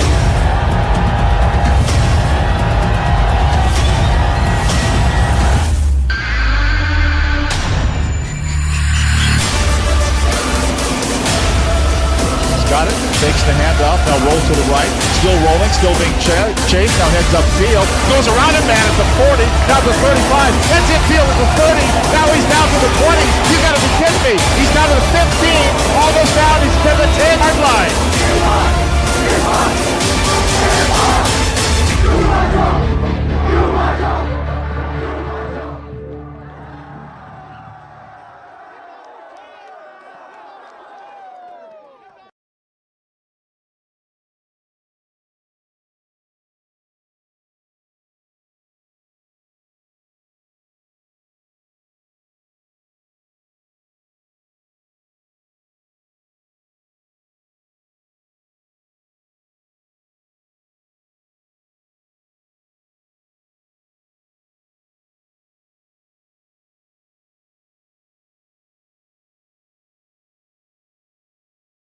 Heads up, Washington drivers, the federal EV tax credit is hitting the brakes September 30th. Head to Bickford Ford for up to $7,500 off MSRP on qualifying electric Fords, thanks to this expiring federal credit. And that's just the start. Let the folks at Bickford find every possible saving available, including Ford rebates and Bickford exclusive discounts. If you're considering an electric vehicle like the 2025 F-150 Lightning, don't wait any longer. Start at Western Washington's #1 Ford dealership, Bickford Ford, on Bickford Avenue in Snohomish and Bickford.net. Back here, halftime here from West Seattle Stadium, 21-14 O'Day. The Fighting Irish up on the Seattle Prep Panthers. Scott Oshman, Tim Boyle, Rich Bardew with you. Ron the Wedge Henthorn down there. Todd Elvig, our executive producer, spinning the dials. And guys, our viewers and listeners at home don't understand on Seattle sports the way this is set up. We're on the visitor side of the bleachers here. There's only one way to get out. So halftime, everybody comes through our broadcast position. We have a ton of equipment sitting there. I thought I was at a European soccer game and I'm going to get trampled to I thought death. they were rushing the field. I know. It's like everybody and their mother is running through our equipment. I can see the thing's going to get unplugged here pretty quick. It's a great night, and there's a great crowd here. The O'Day crowd's out. You can see on the far side, that's the Seattle Prep home side. And it's just been a little mayhem as all the equipment and everything's trying to get through, and they're just trying to get out, but they locked down one side for some reason. We have no idea. So there's only one way in, one way out. If anyone's seen shots over in Spain of running with the Bulls, that's Yeah. a little That's bit what what- it looked yeah. like Yeah. at halftime. Then we're making sure nobody falls on the 5-tool player. Yeah. Because if that happens, the whole thing goes out. Yeah, it really does. And we're toast. Meanwhile, that 4A big matchup against Sumner, the Spartans there, and again, West Lynn from Oregon, halftime score 21-17 Sumner. Wow. Yeah, West Lynn's come up here a few times and nobody's beaten them. No, the 6A champions. Multiple years. Well, listen, Sumner's a defending 4A state champion in the state of Washington, and we had them week 1. They looked really good against Lake Stevens, fell a little short there, but they're definitely going to be part of the picture come playoff time for sure. Yeah. And that is proving it with that type of score against West Lynn, because that is just a juggernaut down in Oregon.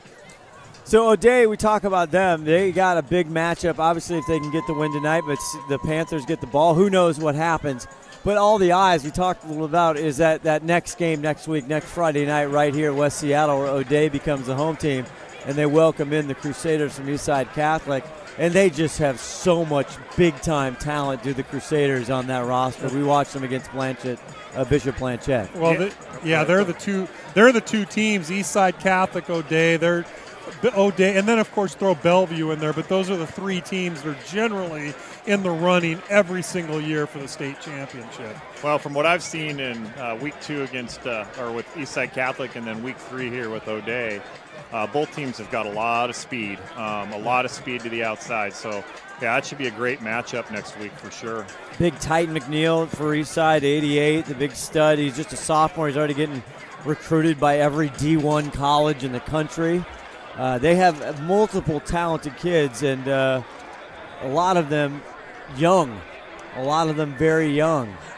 But for the Panthers, they're going to head up the Bears. They got a game next week with the Mighty Bears, which we saw. Gavin Henry, that quarterback for Bishop Blanchette, he had it going, even against Eastside Catholic. Yeah, he did. I've been impressed with Seattle Prep tonight, I'm not going to lie. Yeah. I think they're a good football team. Their quarterback has got a great arm, and they definitely have got some athletes out there on the field.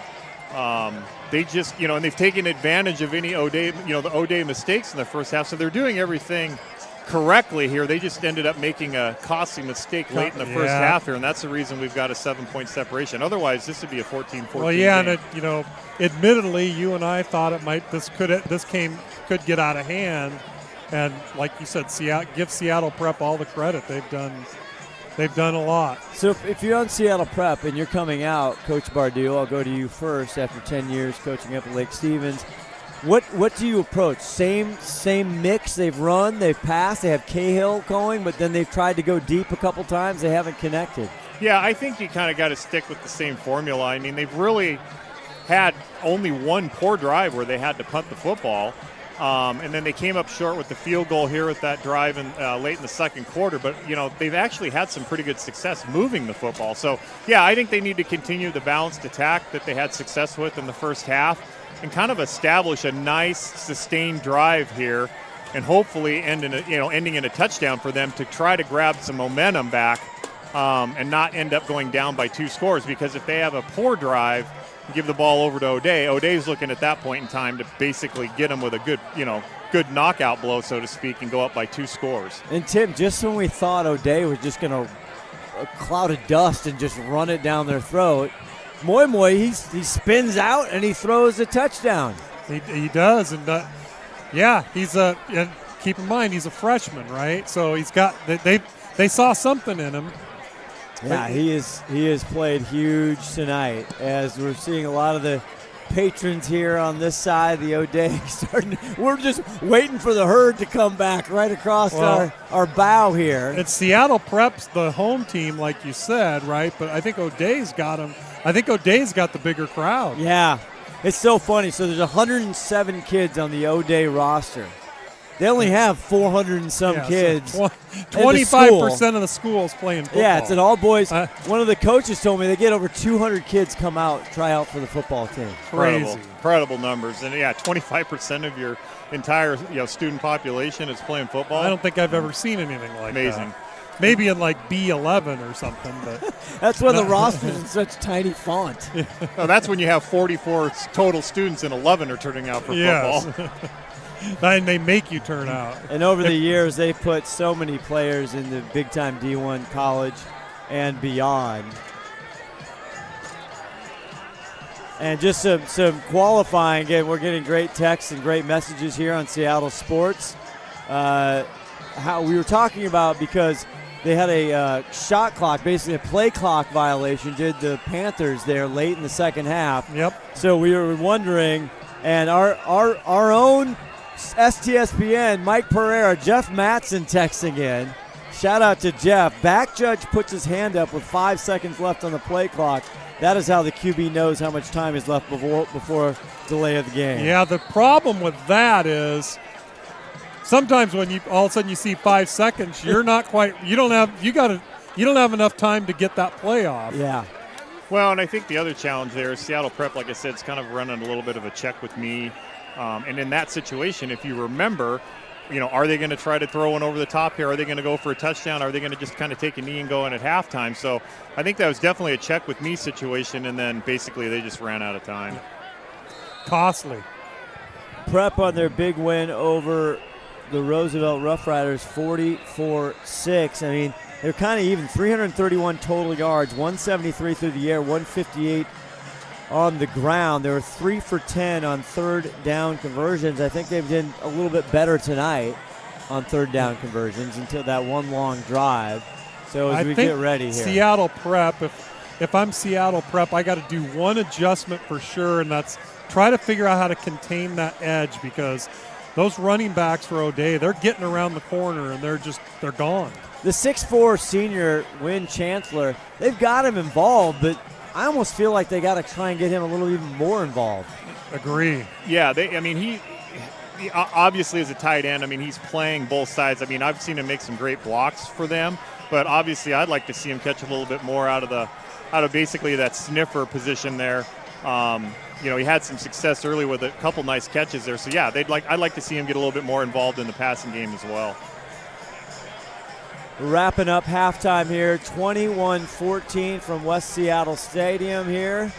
Glad you guys are with us. Big win by the Mariners, just an epic win, 4-0 here right on Seattle Sports. You're home for the Mariners and the Seahawks. We're going to take a quick break. We'll come back to the start of the second half right after these words. Seattle Sports on all your streaming platforms. Subscribe now for inside info on the Mariners and Seahawks. Brock and Salk, Bump and Stacy, Wyman and Bob. Just subscribe. Stream the local sports leader live on YouTube. Seattle Sports.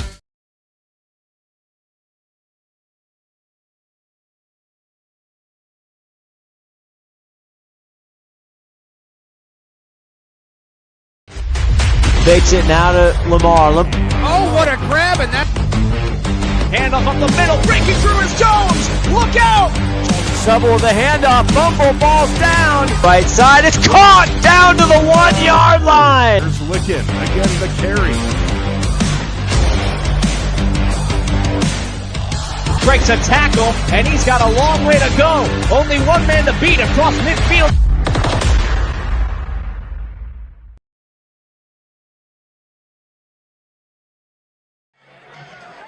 Let's look at our game of the week, our Seattle Sports game of the week. Todd, if you can put that graphic back up.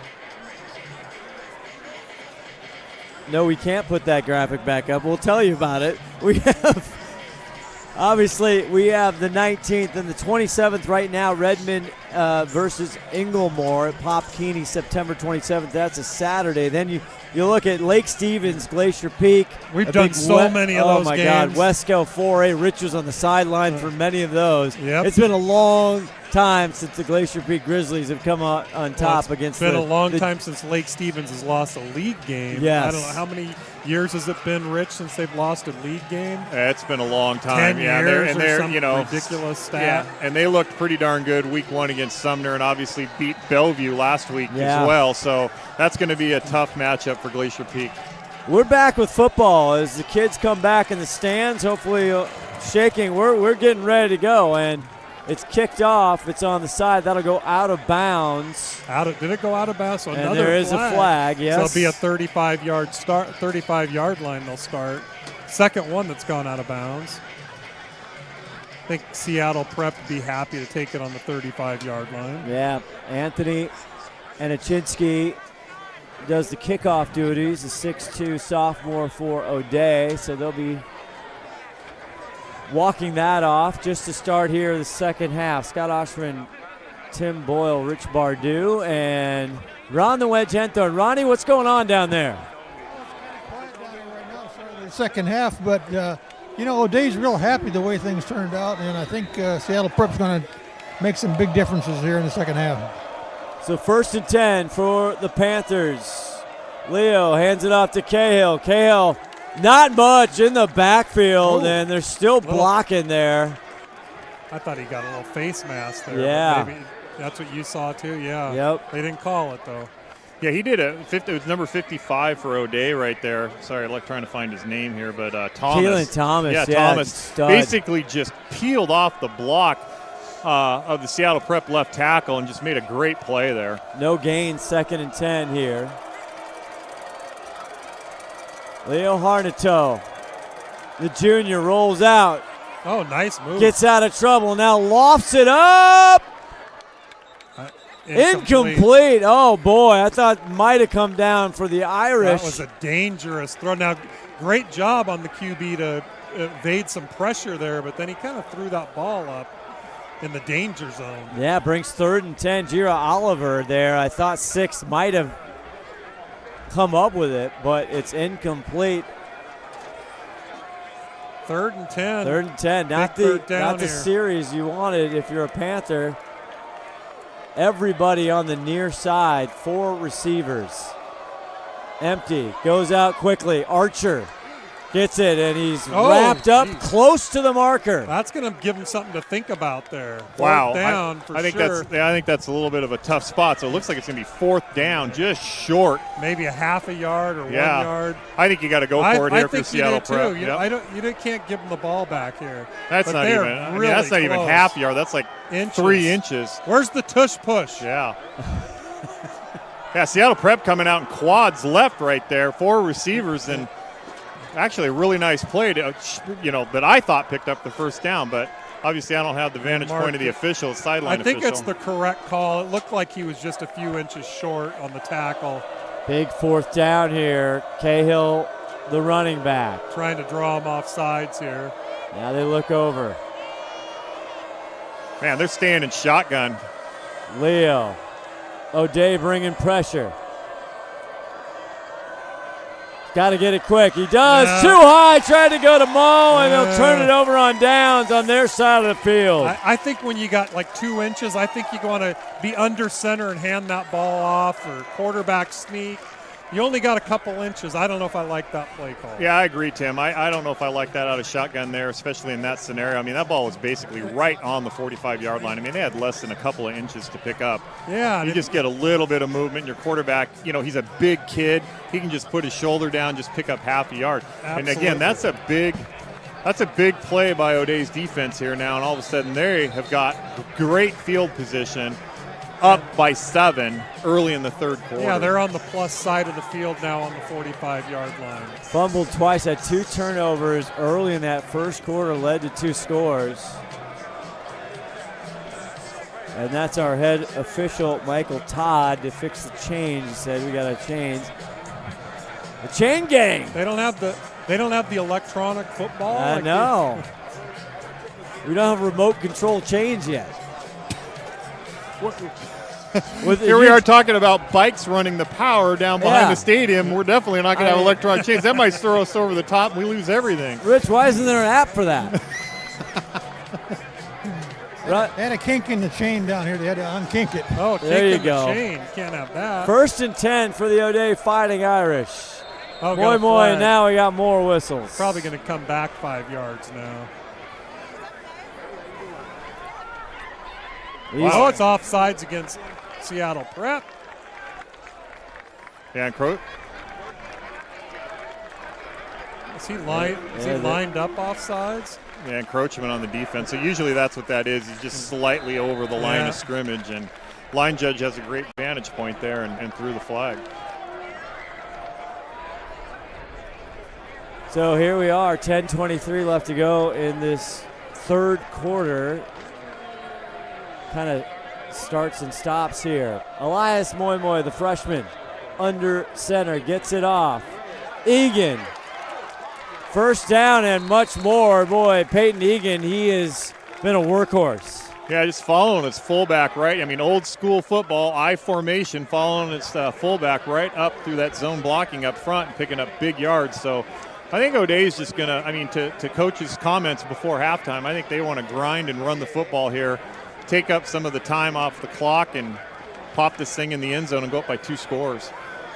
1st and 10 now at the Prep 29-yard line.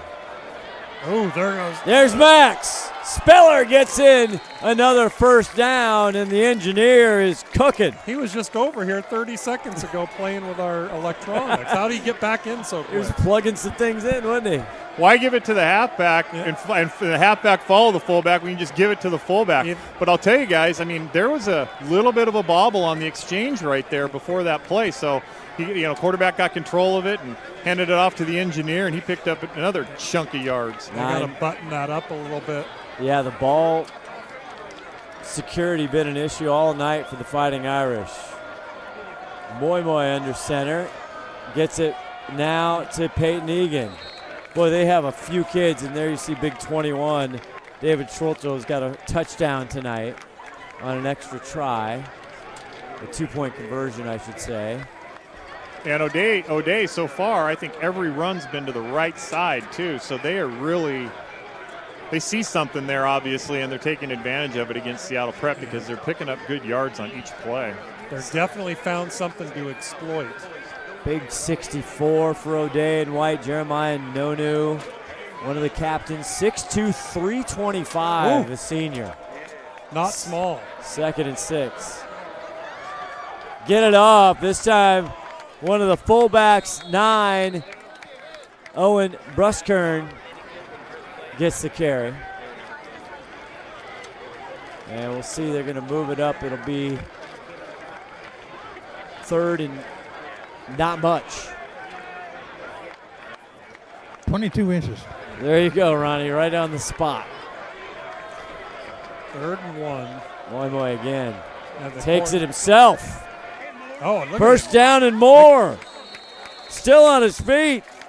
He's close to the end zone. He had a big touchdown in that they were coming back in the fourth quarter against Graham Kapowson as he got in the ball game for the first time. So now they're in business. 1st and goal on the 2. Play comes in. Butchkern. But they give it. He's in, yes, and it's Wilson for an O'Day touchdown. They used the speedster. Yeah, O'Day there, I mean, they didn't put the ball in the air once. That was just 100% run down the field like we've talked about in the first half that they had a lot of success with, and they just established O'Day football right there.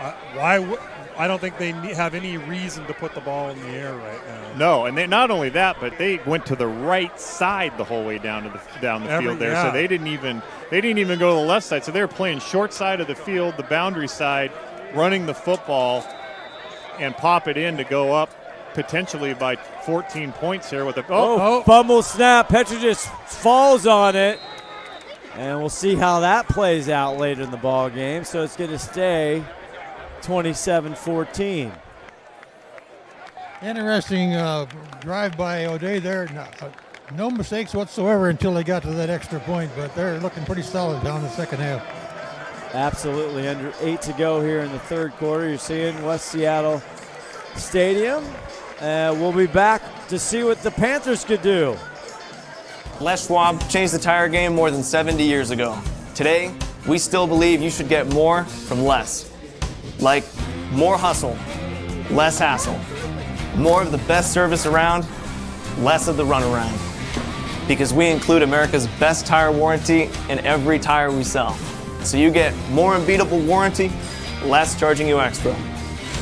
It's why we're more than proud to say, you get more from less. Seattle Sports on all your streaming platforms. Subscribe now for inside info on the Mariners and Seahawks. Brock and Salk, Bump and Stacy, Wyman and Bob. Just subscribe. Stream the local sports leader live on YouTube. Seattle Sports. All right, back to receive. Cunningham had some good run backs. Ben Cunningham, the 6'1 junior for Seattle Prep. And plenty of time left in this ball game as the kickoff here. They've had some trouble on the kickoff side. Archer's going to take it. And here comes Archer on the near side.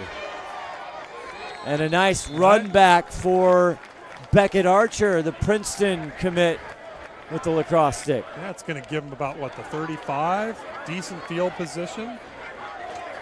Yeah, really important for Seattle Prep to put a good drive together now. Now their backs are against the wall a little bit, not fully yet, but you definitely don't want a 3 and out here. You want some sort of sustained effort on offense. Yeah, 7:49 left in the third quarter. It's almost a must score here for Seattle Prep. They got to establish something here. We talked about a big drive in the first half when Prep was kind of back in the corner of their side of the field, but let's see what they can do. 1st and 10 from their own 33. Leo, the junior quarterback, now motions. Maul fakes it to Cahill. Now he'll take it himself, tucks it, and he got drilled. Absolutely stopped in his tracks. Ouch. Big 58, and that's Fa Sale. Well, he kind of went right at the middle of the defensive line. Generally, you try to get to the outside a little bit, but yeah, he kind of went right to the meat of the lineup there. They'll give him 2. 2nd and 8.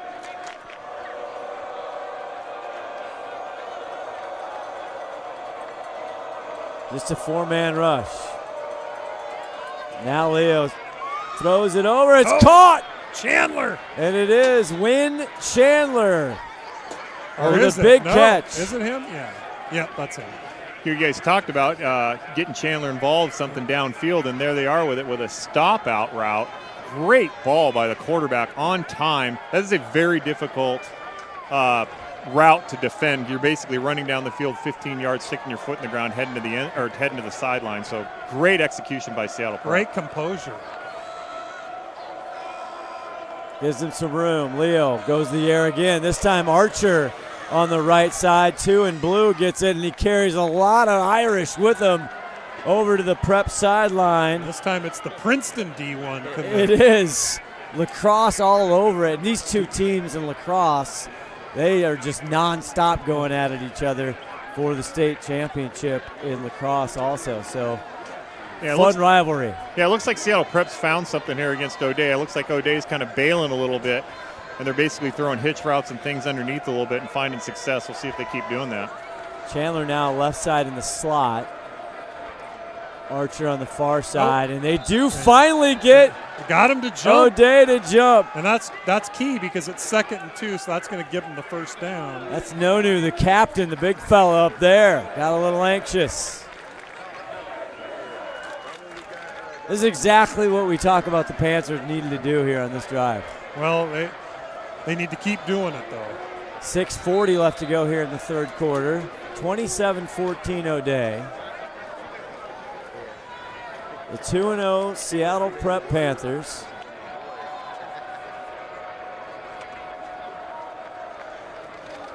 Oh, they did it Oh, again. now they look over and he does it again. Now it's going to be 1st and 5. I love 1st and 5.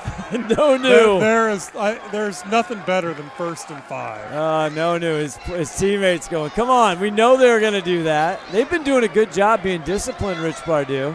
Yeah, they really have, but yeah, they've caught him a couple times there, and that check with me, and they're basically just, clapping their hands and kind of getting O'Day a little bit out of sequence. And actually, O'Day all of a sudden's brought their corners up a little bit, but their left corner is still playing off. Their right corner was playing up. And Cahill gets this, tries to cut it up, but nothing there as he put his foot down. Big number 17, we calling all night. Did he get back to the line of scrimmage Evan there? Prokop, yeah. That hard count, that's a little Aaron Rodgers there by Leo. Well, he's the master of it. Yeah, I think O'Day was seeing, hey, we're 1st and 5. They're probably running the ball here. So now it'll be interesting to see what Seattle Prep dials up here. They don't want to end up with a 3rd and 5. You'd like to see it a little bit more manageable, 3rd down, or pick up the 1st down here, obviously. 2nd and 5. Now he gets an empty backfield. Maul on the left side. Cunningham also on the left. He's looking that way. He wants to go to Big Cunningham. Oh, just over the stretched arm. And it's going to be pass interference defense. And and there was like 3 flags flying on that. Kane Rodriguez on the coverage there is going to draw the PI. And I think that ball would have been overthrown either way. It looked like right when it came out of his hands it was going to be a little overthrown, but either way, they got too much contact. Yeah, he had a lot of jersey. He was holding a lot of jersey right there, and he was beat. So sometimes DB, that's what they're taught to do. Like, we'll just take the penalty because I don't want to get beat on the end zone. So it might have been overthrown just because when he grabbed that jersey, it slowed him down a little bit. But, yeah, he had him, and that was against press coverage on that side. So trying to get over the top there. Yeah, in high school, it's only a max 15 yards, too. So it is often better to just take the penalty. 1st and 10 now in the O'Day 15. 5:50 left to go in the third quarter. Leo.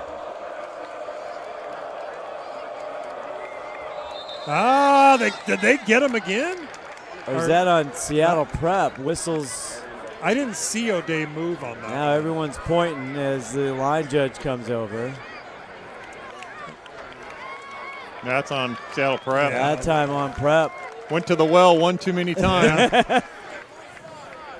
So that'll move the 1st and 10 here. They were so good at doing it that they faked themselves out. That's exactly right. I mean, how many times they got to do that in practice? Yeah, a lot. That's where all the gray hairs come for the coach, too. Yeah.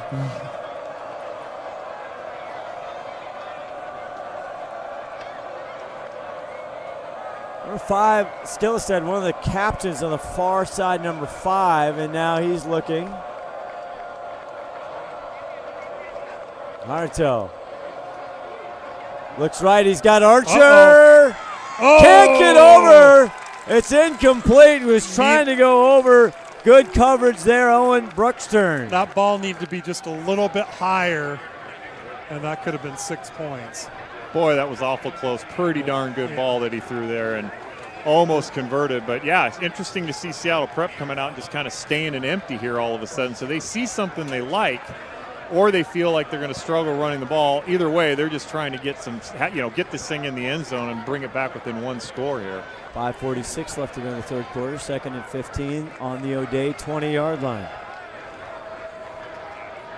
Cahill now the running back to the right of Leo. Leo rolling right, looking to pass.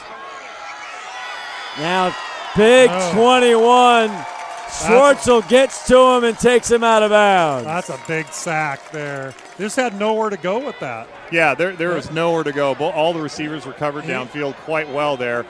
But in that situation, he needs to chuck the ball to the sideline and get it out of there and not lose those yards. So now all of a sudden we've got, 3rd and 15. forever. At least 15 because it was 2nd. Oh, yeah. 15, it's 3rd and 20-something. Yeah.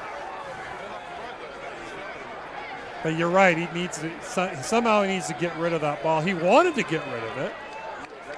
Well, and it not only puts it into a 3rd and very long, but possibly out of field goal range here. So 3rd and 24 is what we got. They got to get some yards here.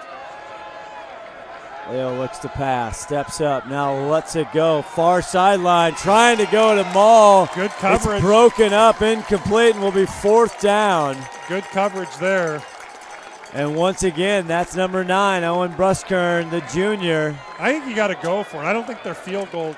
I think you go for it here. Yeah. You're not going to punt, obviously, so I don't think they have enough confidence in the field goal unit. Again, offensive coordinator for Seattle Prep, Travis Cole. Haven't seen him go to 11. They need to. And they can pick up a 1st down here. It's actually not 4th and goal. Wait a second, they're going to go for they're going to go for a field goal here. My on the goodness. 28. They are on. It's going to be like a 45-yard field goal. Are they on the 35 Yeah, yard they're line? on the. That's where the ball's being. Now they're thinking about it. They're taking a timeout. That's a timeout. I think I would.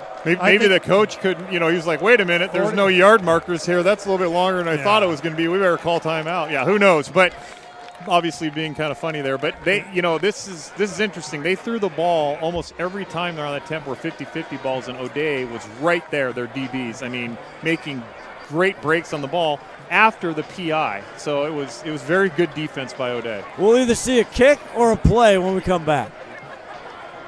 Heads up, Washington drivers, the federal EV tax credit is hitting the brakes September 30th. Head to Bickford Ford for up to $7,500 off MSRP on qualifying electric Fords, thanks to this expiring federal credit. And that's just the start. Let the folks at Bickford find every possible saving available, including Ford rebates and Bickford exclusive discounts. If you're considering an electric vehicle like the 2025 F-150 Lightning, don't wait any longer. Start at Western Washington's #1 Ford dealership, Bickford Ford, on Bickford Avenue in Snohomish and Bickford.net. Okay, we're back. Keaton Orsaran is going to try a 45-yard field goal.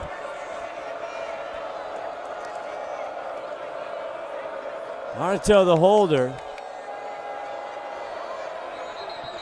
Whistles. Flag. The kick now is up, though. The kick looked like it had enough That's leg. going to be offsides against O'Day, and I think that's going to make it about a 40-yarder. No, it's against. Oh, Seattle. it's against Prep. Oh. It probably had a good. Now it's going to be about a 50-yarder. Are they going to rethink this? Are they going to still go for a 50-yard field goal? Kicks it straight. He had the distance. Yeah, that's what I was going to say, Ronnie. Yeah, I think they're going to bring the punt team on here, guys. They're going to punt, huh? Or go for it. I say go for it. You're down 14. Yeah, they're going for it. Hate to punt from the 33-yard line. Now they got Dylan Gilbert in the backfield. This might be a little One pooch of those kick. Pooch kicks, Yep. yeah. Leo there. Arnetto. Nope. He takes it. He's going to go back to pass. Eludes traffic. Now lets it go. Incomplete. Again, trying to go to Ezra Mall, and it's going to turn over, and that was an interesting turnabout. That's a tough throw to make when you're running that direction and throwing it that far downfield. That's just not many quarterbacks are making that throw. The odds at any level with that far to go to pick up a first down are very, very difficult. You have to have time to throw the ball down the field, or to get the ball down the field, which means you got to give time to the receivers to get down the field. It's just very, very difficult. Yeah, so. and you're also hoping maybe there's going to be a pass interference. They didn't need to go that far down the field, though. Yeah. Egan, 1st and 10 for the Irish, now with 27-14 lead with 5:14 left to go in the third quarter. It's been a long time since Seattle Prep has beat O'Day. I mean, they beat him in 21. That was their first win over O'Day in 40 years. Yeah, Egan gets up limping there a little bit coming off the sideline. Well, lucky for them, they got a lot of other firepower. 2nd and a yard, and we have a new quarterback in. That's the engineer, Speller. And number 15 is in. William Bain, a 6'1 senior, in at quarterback for O'Day. Move the chains, the ref says. So Speller picks up the first. Big shout out. There's our position. Say hello, everybody. We're on camera. STSPN Friday Night Lights. There we are. You can see our position here. We're amongst the crowd. Love being in the bleachers. We're in the masses. We almost got trampled here, almost. 1st and 10 at the own 47. Hands it off. And this is Wilson. Oh, takes a big hit out of bounds. That's number 30. Yeah, Dylan Gilbert, who just was in there. And he's about the same size as Wilson. Very little guy. He might even be smaller than Wilson. What's he listed at?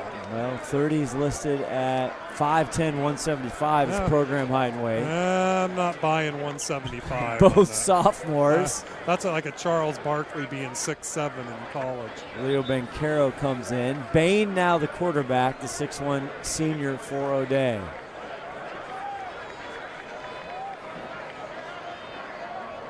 Hutton Leverett, the captain quarterback who got injured, he'll be back. That one's a quick handoff, and he was absolutely crushed quickly right when he almost didn't get a handoff. John Evans for Seattle Prep right there. And kind of a rare defensive line push there. Or as Howard used to say, much of it. Yeah, Howard used to say, right there. Right there. 3:53 left to go in the third. Howard used to say a lot of things. He did. A lot of them I can't say. Yeah, I was just going to say we can't repeat most of it. But this O'Day football team.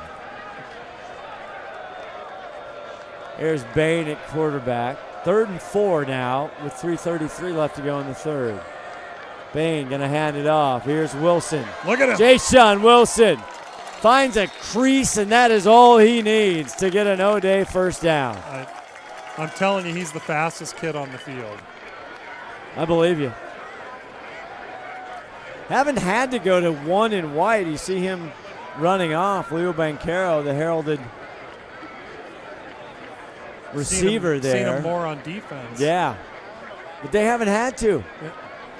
No, they got a lot of weapons. And think about this. They got a bunch of people hurt, and they got all these weapons. Stringfield, their phenom running back, is hurt. Hopefully he's back soon. Bain, the quarterback here. Another 1st and 10. It's more Jayshon Wilson, and he will get about 5 or 6. He hits that hole fast. Yeah, he does. Yeah, Uriah Stringfield, a captain, 5'7", the junior. He's also electric and extraordinarily fast. He had a great game against Graham Kapowski and got banged up against Rainier. So, yeah, they're without a big some O-line, D-line kids. They're not even healthy. Yeah, this team gets healthy, it's going to be scary. 2nd and 4. Bain will pitch it now to Wilson on the far side. Look out. Just gets tripped out, and he's inside the 15. Hey, O'Day changed it up there a little bit. They actually ran left. They've been going right the entire second half here, and, why not? They've had a lot of success doing it, but decided to try out the left side of the offensive line there. And they're going to give Wilson a breather. He looked like he was slightly limping coming off the field. He was only running at 4.4 speed coming off the field. Only. Isn't that what the wedge ran in college? It was about a 4.4? 4.35. Oh, okay. Him and DK Metcalf, 4.35. The wedge was a little taller, though. Well, that was only for 20 yards. 1:50 left in the third quarter. 1st and 10. And they hand it off. This is Egan back getting the ball now. He'll head forward. And it's going to be 2nd down. Now the clock's starting to become a problem for Seattle Prep, especially the way O'Day's kind of gouging them and chewing that clock up. Seattle Prep, they're going to have to try to score fast. I don't know if that's necessarily their strength.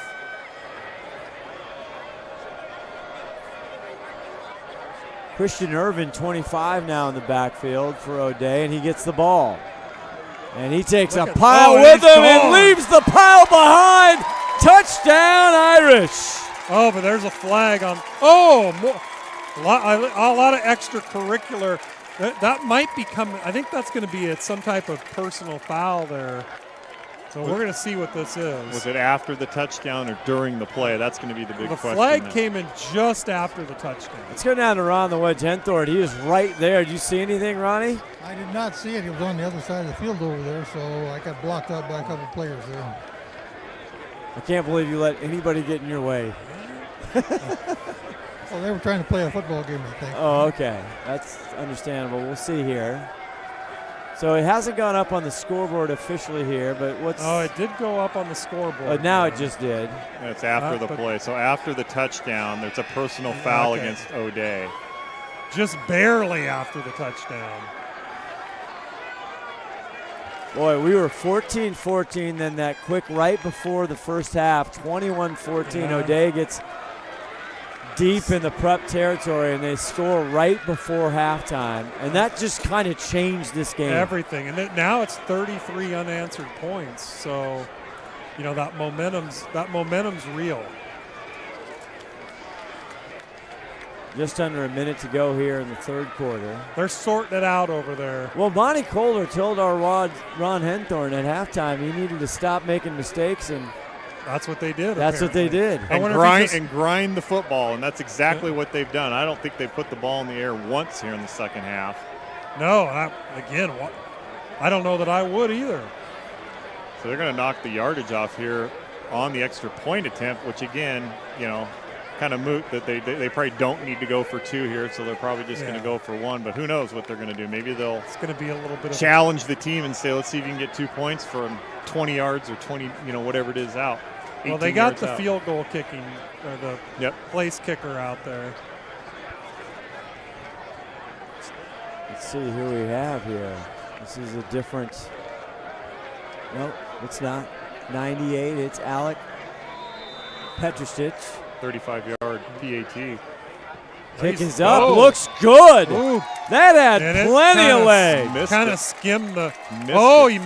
That was close. Oh, that was wide? It looked like it went through from here. It was wide. Man, barely. Had plenty of distance. Plenty of legs. Oh, yeah, that was up at the top of the goalpost. 33-14. State champs on top. We don't really think about it until this happens. Don't get backed up. Call A Wesco Septic Service. They are the sustainable, environmentally friendly choice. A Wesco uses a recycling process that returns clear, clean water.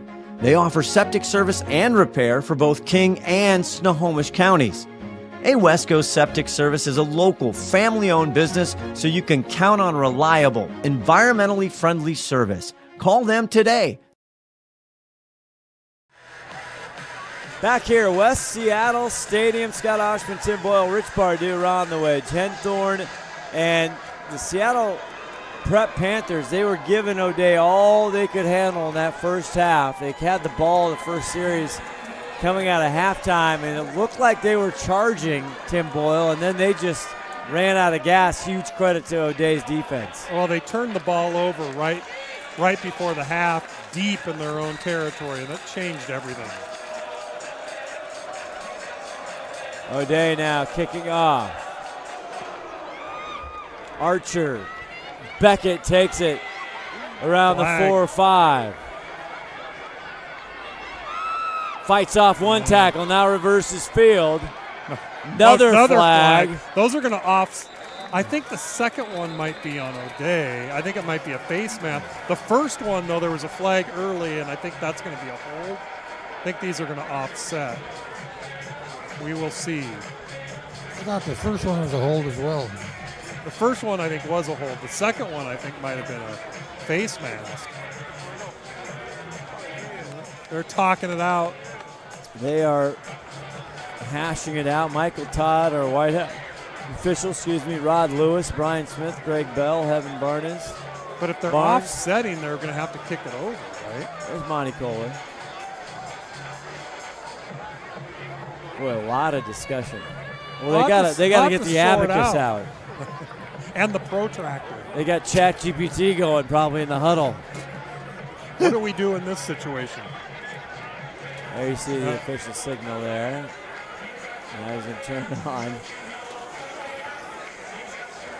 Face mask. Yep, that is a face mask. They didn't talk about the first. Both on ID. Both. I didn't know what that second one was. First one was a face mask, but either way, they're both going against O'Day. Now, that's something you don't see on a kickoff, seeing 2 penalties on the kicking team.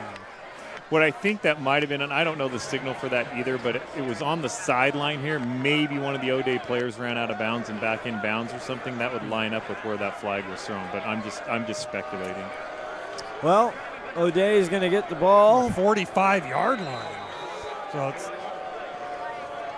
big penalties there. Harnito gets it off, and nothing there. Absolutely nothing. And this time it's number 30, Dylan Gilbert with the run there.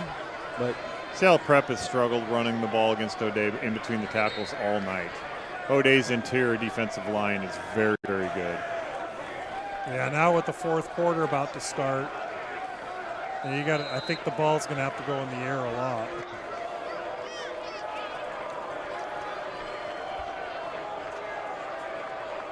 Leo. Molly fakes it. Now Leo takes it by himself. Right side. He'll get some yardage. But you got a flag again. Came out of the backfield. Usually where there's a holding call is where that flag is. So might be all for nothing. 8 seconds left here in the third quarter. Actually a good run by the QB there. We came in on the O'Day side as we are, and I'll tell you, they tailgate here. They know how to tailgate. The barbecues are going. And I almost stopped for a burger. I know. The music was going. Were they using charcoal briquettes? Probably, Tim.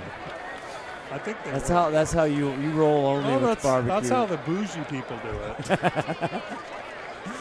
I love that you use old school barbecue and you sit and look at your beautiful smoker and your gas grill. Well, they all have their purpose, right? Okay. You know. 2nd and 19. Clock, I don't know if they're going to get this playoff. 2-1. And that's the third quarter. They do get it right off. Gets it over. It's caught by Maul. Ezra makes a move, and he gets up to the original marker. Maybe a little couple yards past. It's good pickup. Gain of about 11 or so. And that should do it for the third quarter. It is 33-14. Fourth quarter coming up. Heads up, Washington drivers, the federal EV tax credit is hitting the brakes September 30th. Head to Bickford Ford for up to $7,500 off MSRP on qualifying electric Fords, thanks to this expiring federal credit. And that's just the start. Let the folks at Bickford find every possible saving available, including Ford rebates and Bickford exclusive discounts. If you're considering an electric vehicle like the 2025 F-150 Lightning, don't wait any longer. Start at Western Washington's #1 Ford dealership, Bickford Ford, on Bickford Avenue in Snohomish and Bickford.net. It was barbecue smell all over the place. Oh, we're talking barbecue. We must be getting hungry. Rich, from the McDaniels Do-It Center. That's right. You know what? We were a pleasure. Tim, you drove. You were our Uber driver tonight. Please give me 5 stars. Yeah, we gave you excellent 5 stars. Conversation. Then Rich comes in. He buys coffee before. Tell you, I'm living it up. Yeah. What do you do? Nothing. I just get in. Well, we know you don't drive. That's what. I don't. Plus, you had the Barbie mobile. I don't love driving. Well, you guys love driving. That's not necessarily. Yes, you do. You drive all the time. You do nothing but drive. All right, 2nd and 19 here. They flip the field. Leo. Chandler in motion. Now he's going to go out, but he flips it to the other side. It's Ezra. Makes a move. Actually gets He's going to get close. Made some lemonade there. He did. It's going to be, where are they going to mark him? He's going to be a little short. Going to be about a yard or two short.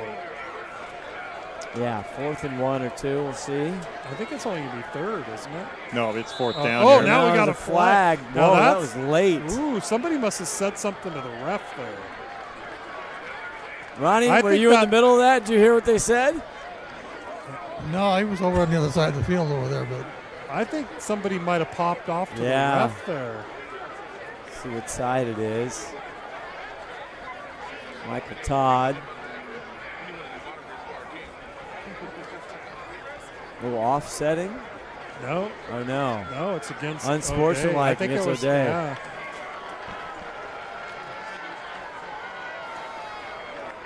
Got our bouncer Rich Bardew talking to the kids. I think somebody said something to the ref because somebody was walking by. It was well after the play, and all of a sudden a flag goes flying, and it wasn't unsportsmanlike call, and nobody was fighting with each other. Coach Kohler's not going to be happy about that. Puts them all the way down to the 31.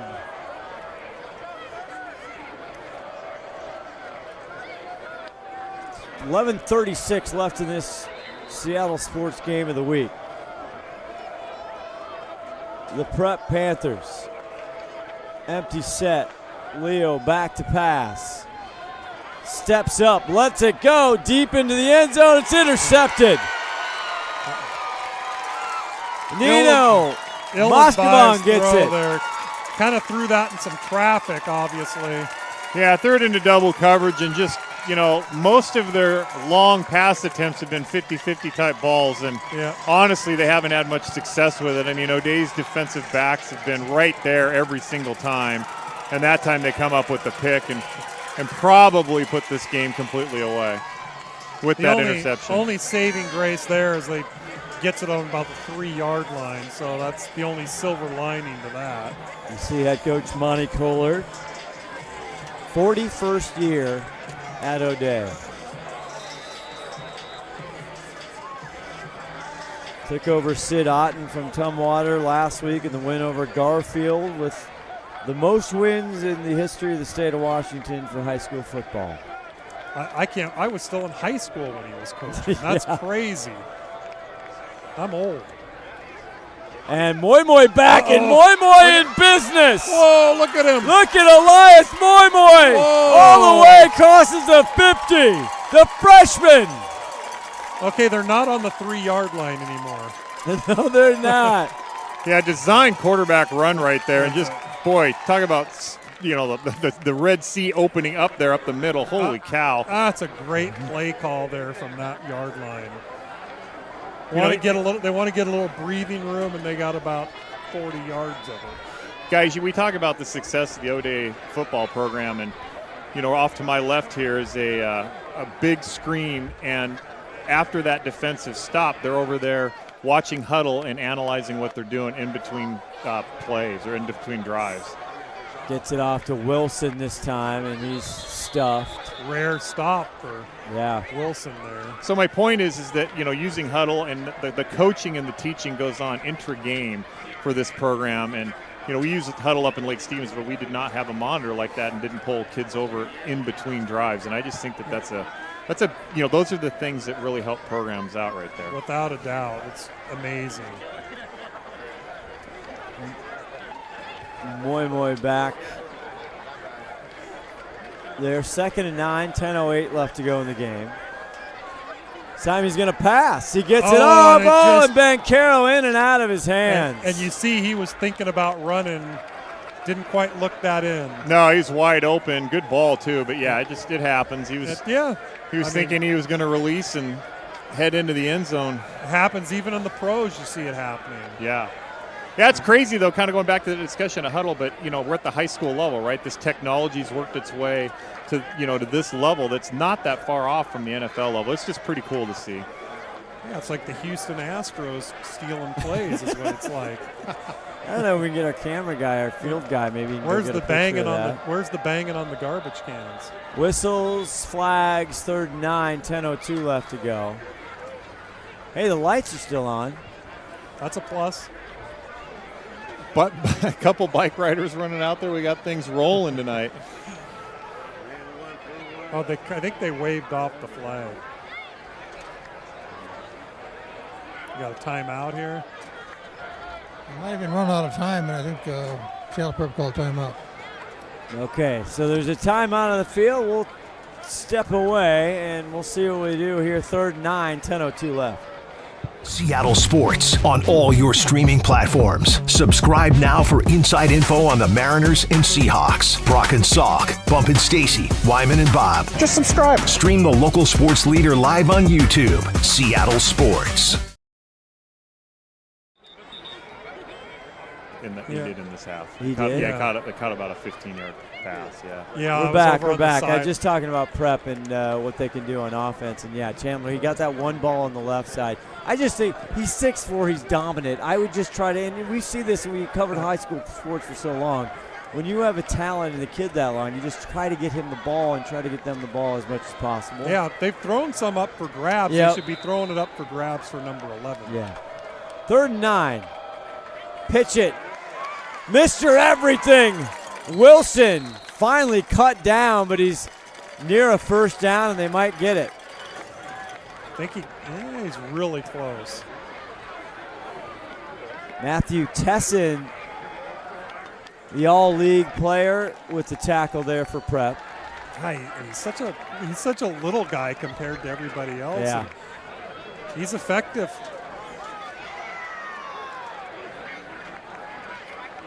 First down, it's. Yep, they moved the chains. Just moving the chains and running the ball, and man. Chewing clock. Yep. 9:38. Now he gets it back to Wilson. Wilson clears through and just tripped out. Ezra Mall saved a touchdown. That's why Mall's gonna be playing D1 next year. But man, Wilson is fast. Tripped him up at the last second. He knew he had one. You could see him. The speedster. He felt it. He was burning.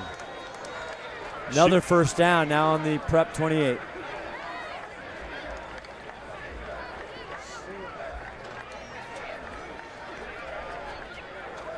O'Day crowd starting to thin out a little bit on our side here as Moy hands it off, and this is Egan. Oh. Peyton Egan's taken down quickly.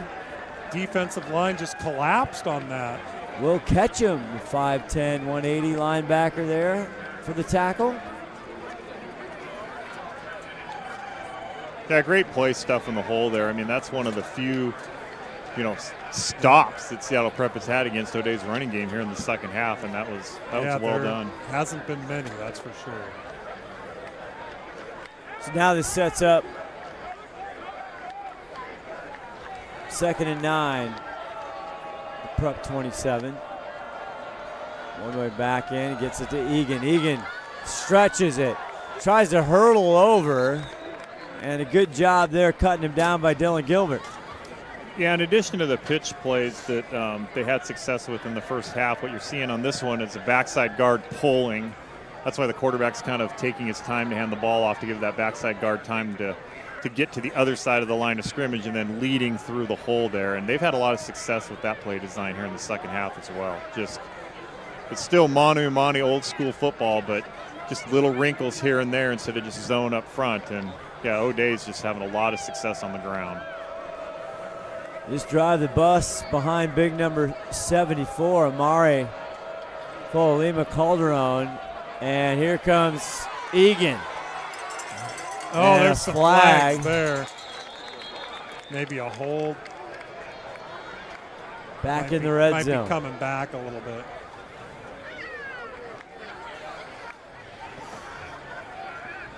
Yeah, that was a hold. I don't think he didn't need to do that either. He had plenty of room. Yeah, it didn't change the play much. So we'll see what that is, and there's the indication you see from Michael Todd. I think the hold was quite a bit down the field, though, so I don't think it's going to come back that far. Still going to bring up 3rd and long, so they've still got to execute here. They're going to keep it on the ground, obviously, with this lead. But, again, this is where head coach wants to see good execution here down the stretch, regardless of what the scoreboard shows. They got a big game next week against Eastside Catholic, and Yes, they do. They need to be firing on all cylinders when they hit the field next week. Yeah, they want to run all these plays and get all the kinks out. So Bain had a series last time at QB for the Irish, and Elias Moy back in. Fakes it, rolling now, passing. Letting it go to the end zone. Touchdown, Schwartzel! Wow.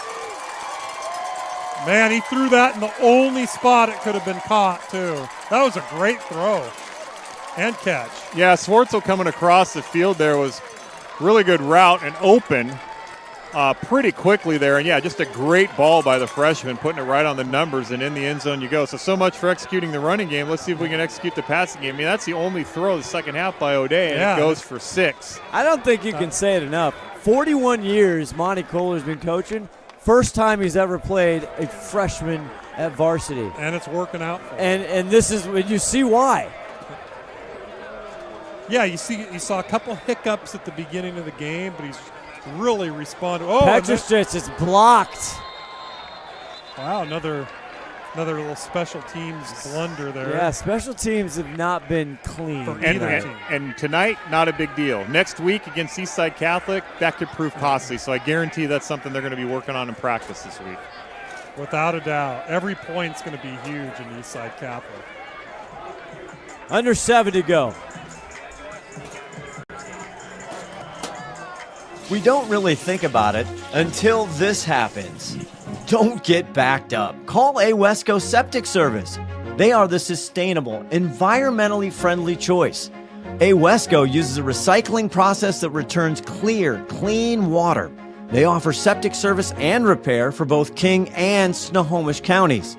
Wesco Septic Service is a local, family-owned business, so you can count on reliable, environmentally friendly service. Call them today.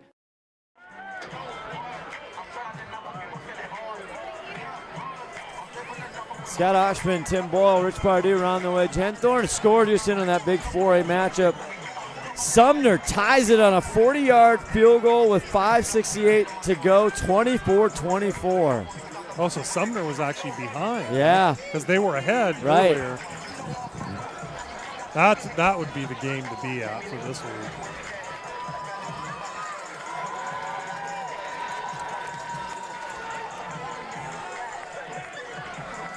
Looks like Nolan Kane is going to be kicking this off for the Irish. Junior doing the duties. And he boots it. And Archer's going to take it. Beckett. Nice little return across the 20 to the 24. Yeah, we have another flag. Late flag, though.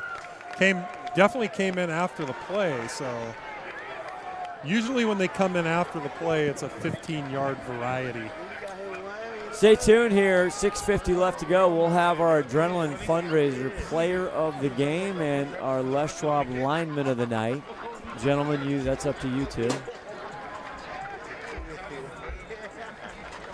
I mean, 4 and white. Mr. Wilson. Yeah, he's right there. So we got holding against Seattle Prep here is what the call is, so not a personal foul. Well, he pointed towards O'Day, though.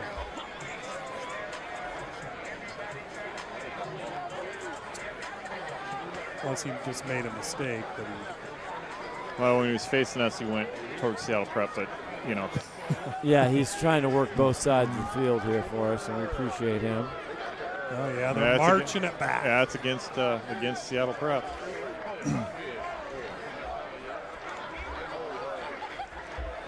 That's a cost. That pins them back a bit. Yeah. Back to the 14. Under 7 to go now. Get it off. Here's Archer, Beckett Archer. Full steam ahead. Big pickup for Beckett. They need a lot more of that quickly. Yeah.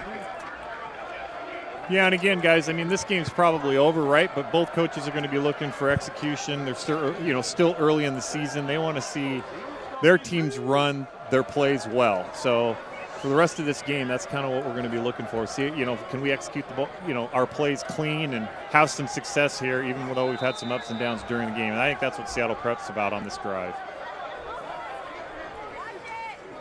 Just a junior, Leo Hartentoe. He is good-looking quarterback. Nice this catch. is completed to Ezra Mall on the far side. Gives him a little. Yeah, right in front of Dad.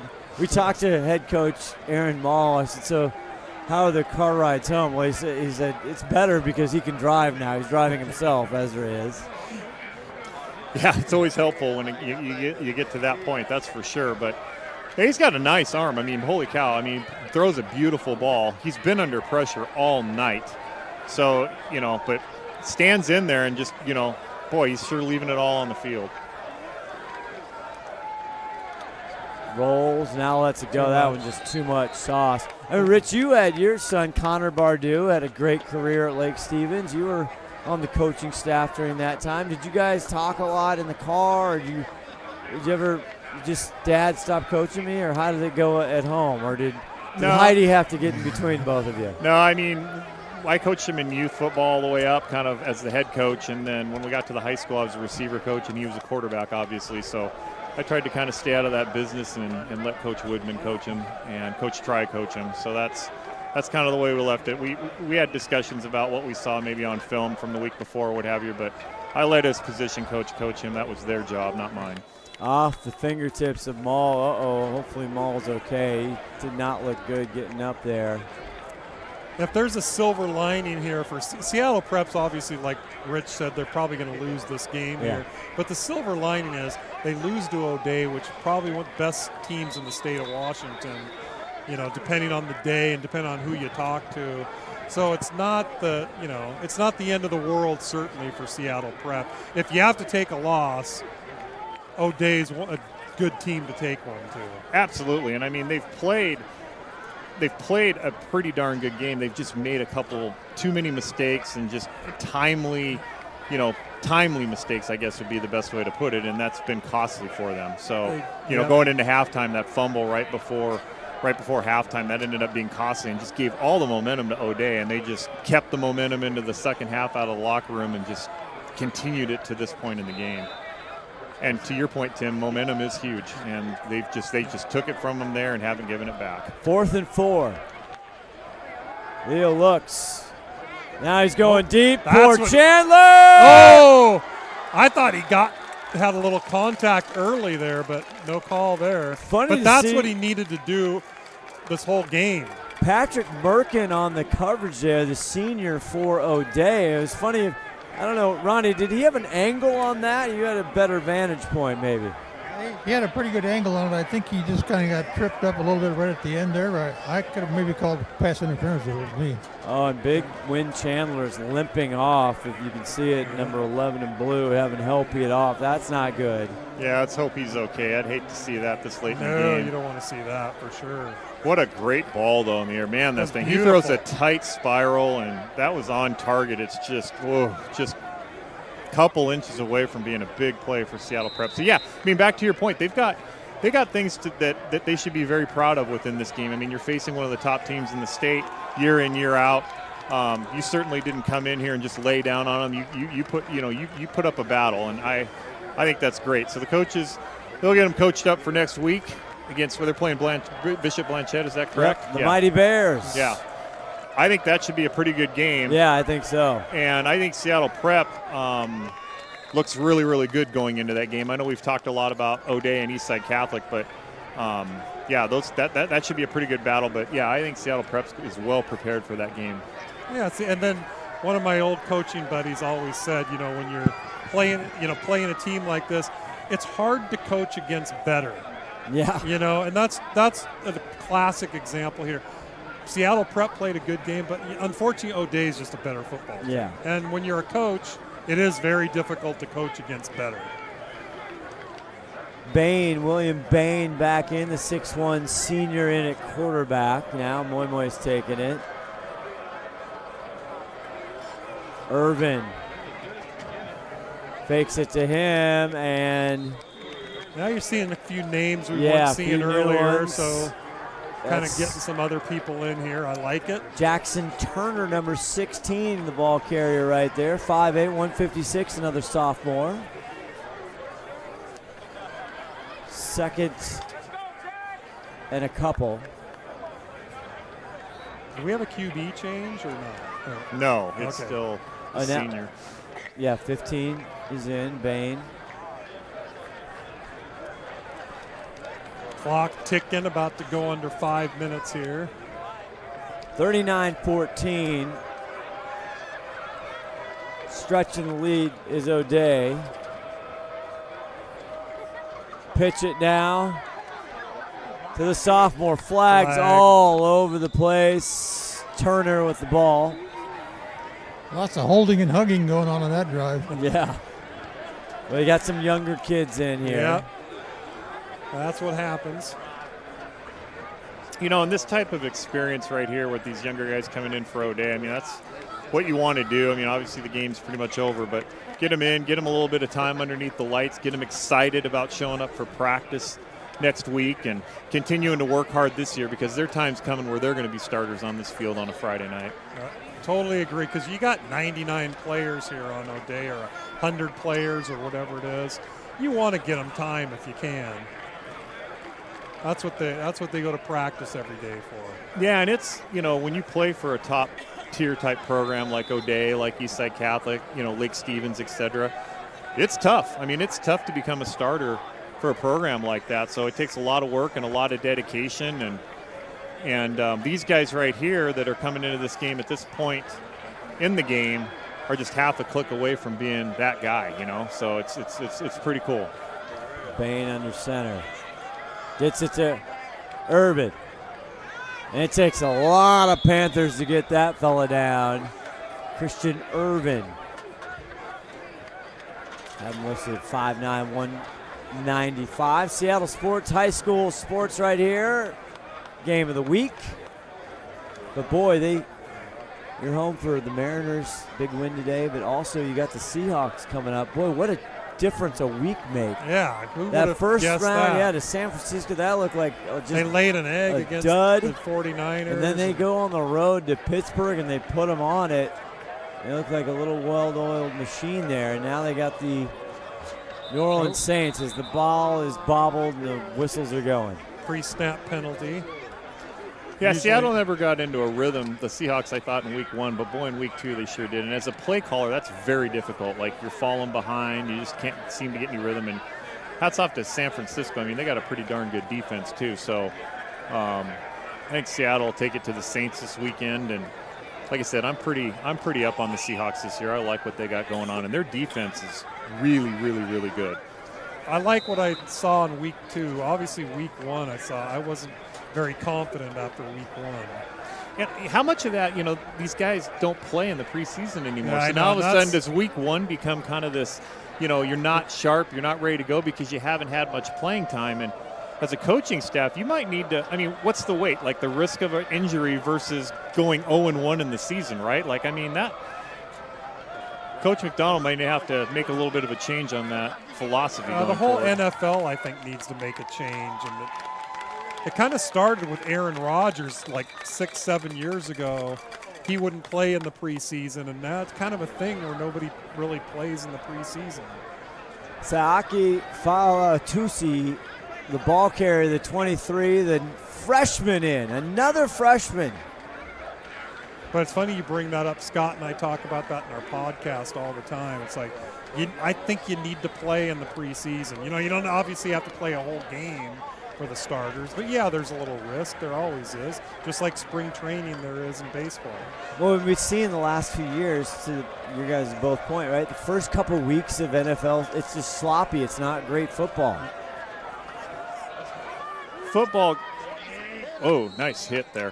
Football is a game of not only rhythm, but you've got to have 11 guys really working as one unit, and you just don't get that cohesiveness fully in practice. I mean, it takes reps in a live situation to get there. And yeah, you're right. You're going to see a little bit more continuity, a little bit sharper play, and all these teams at any level, whether it's the NFL or the high school, what they're working toward is to be playing their best ball at the end of the season when the playoffs hit, and to be hitting on all cylinders then.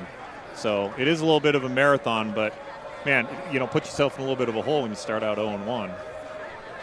2:32 left to go here. O'Day, 2nd and 10 on the Prep 19-yard line. Bain, the quarterback, gets it quickly. And the pile drives forward a couple. Kids throwing. It's a final in from West Linn and Sumner. West Linn wins again. 31, Sumner 24. Oh, so they scored like very, very late in the game, obviously. The Lions of West Linn, 6A, they multiple seem to be able state to just champs. squeak out some games up here. Their last time retiring legendary Oregon coach Egan for West Linn. And that's 2 losses for Coach Ross and Sumner. 2 second losses for them against 2 very good football teams. So 2 losses on the books that very well could have been 2 wins for them. Sumner's a darn good football team, guys. No doubt. They're going to be a factor in the state playoffs for sure. If anybody, as he flips it there, O'Day, he'll have a loss there. It's number 16. Jure McKnight with the ball there, another just youngster, sophomore. But our first game of the week, Seattle Sports Game of the Week, Sumner Lake Stephen, was one of the best we've had in 14 years. Yeah. That came down to the wire, literally down to the wire. So it sounds like this game did too. Yeah. So yeah, you're right. Sumner's going to start off 0-2. So I still think it's smart by the coach. Those games really aren't going to hurt them that much. They're non-league games. One's out of state. So playoff implications doesn't going to hurt them. All right, who's our Adrenaline Fundraiser player of the game, gentlemen? We normally discuss this at like a commercial break. Oh, okay. But, well, we got 30, 40 seconds left. You got to pick one. You want to pick Jay-Sean Wilson? You want to pick the quarterback? Yeah, I think I'm with Rich. I like Wilson. He just comes in there and he's faster than anybody on the field. Had some great runs. Had a couple of bad snaps at the beginning of the game, and really composed himself and did a great job from that point forward. Made some good throws, etc. Oh, we're talking about number 4, Jay-Sean Wilson. Well, he's talking about the quarterback. You talking about the quarterback? Sorry, no, the running back. Okay. Is the running back. Yeah, he had that 45-yard run, and that kind of set him off. Yeah. Yep. All right, our lineman of night, the Les Schwab lineman of the night, if you have any thoughts on that. Big 74. You want to go big 74? Geez, going offense. And I liked 55 on O'Day's defensive side of the ball. He was stiff over there, Keelan Thomas. shedding blockers and making plays. I mean, he looked really good. Up to you guys. Thomas? All right, we'll go. It was close. Number 4, Ronnie, as they get going here. It's going to be 4th and 9 with 38 seconds left. But, Ron, we got number 4 for player of the game. The little speedster. Ask him what his 40 time is, Ron, when you get a chance. And for our Les Schwab lineman of the night, 55 in white, Keelan Thomas, the 6-foot junior, 225. Does he need some shirts down there? He's got the shirts, apparently. 33 seconds. They'll turn the ball over, and Prep will take over here. Yeah, and I like splitting that up a little bit, one offensive player, one defensive player, because both sides for O'Day played really, really well today. But I was impressed with O'Day's defense just as much as I was with their offense. And yeah, they really came through. They got players. There's no doubt about it. They're going to go deep. Well, if you think about it, I mean, they gave up the 2 touchdowns early, deep kind of in their own territory. So, with the turnovers, right, or the lack of a first down on that second possession by O'Day. But anyway, they had the ball, and that's really what they gave up. And then from that point forward, Seattle Prep didn't really have much. Yeah, Seattle Prep didn't really have much luck. Time winding down here. 12. Gilbert on the carry there. And probably the last play of the game. They'll run it out. So our Adrenaline Fundraiser player of the game is number 4, Jay-Sean Wilson for the O'Day Fighting Irish. And our Les Schwab lineman of the night, number big 55, Keelan Thomas. The wedge will go down and try to get those gentlemen, and it's a final. O'Day prevails 39-14 over Seattle Prep.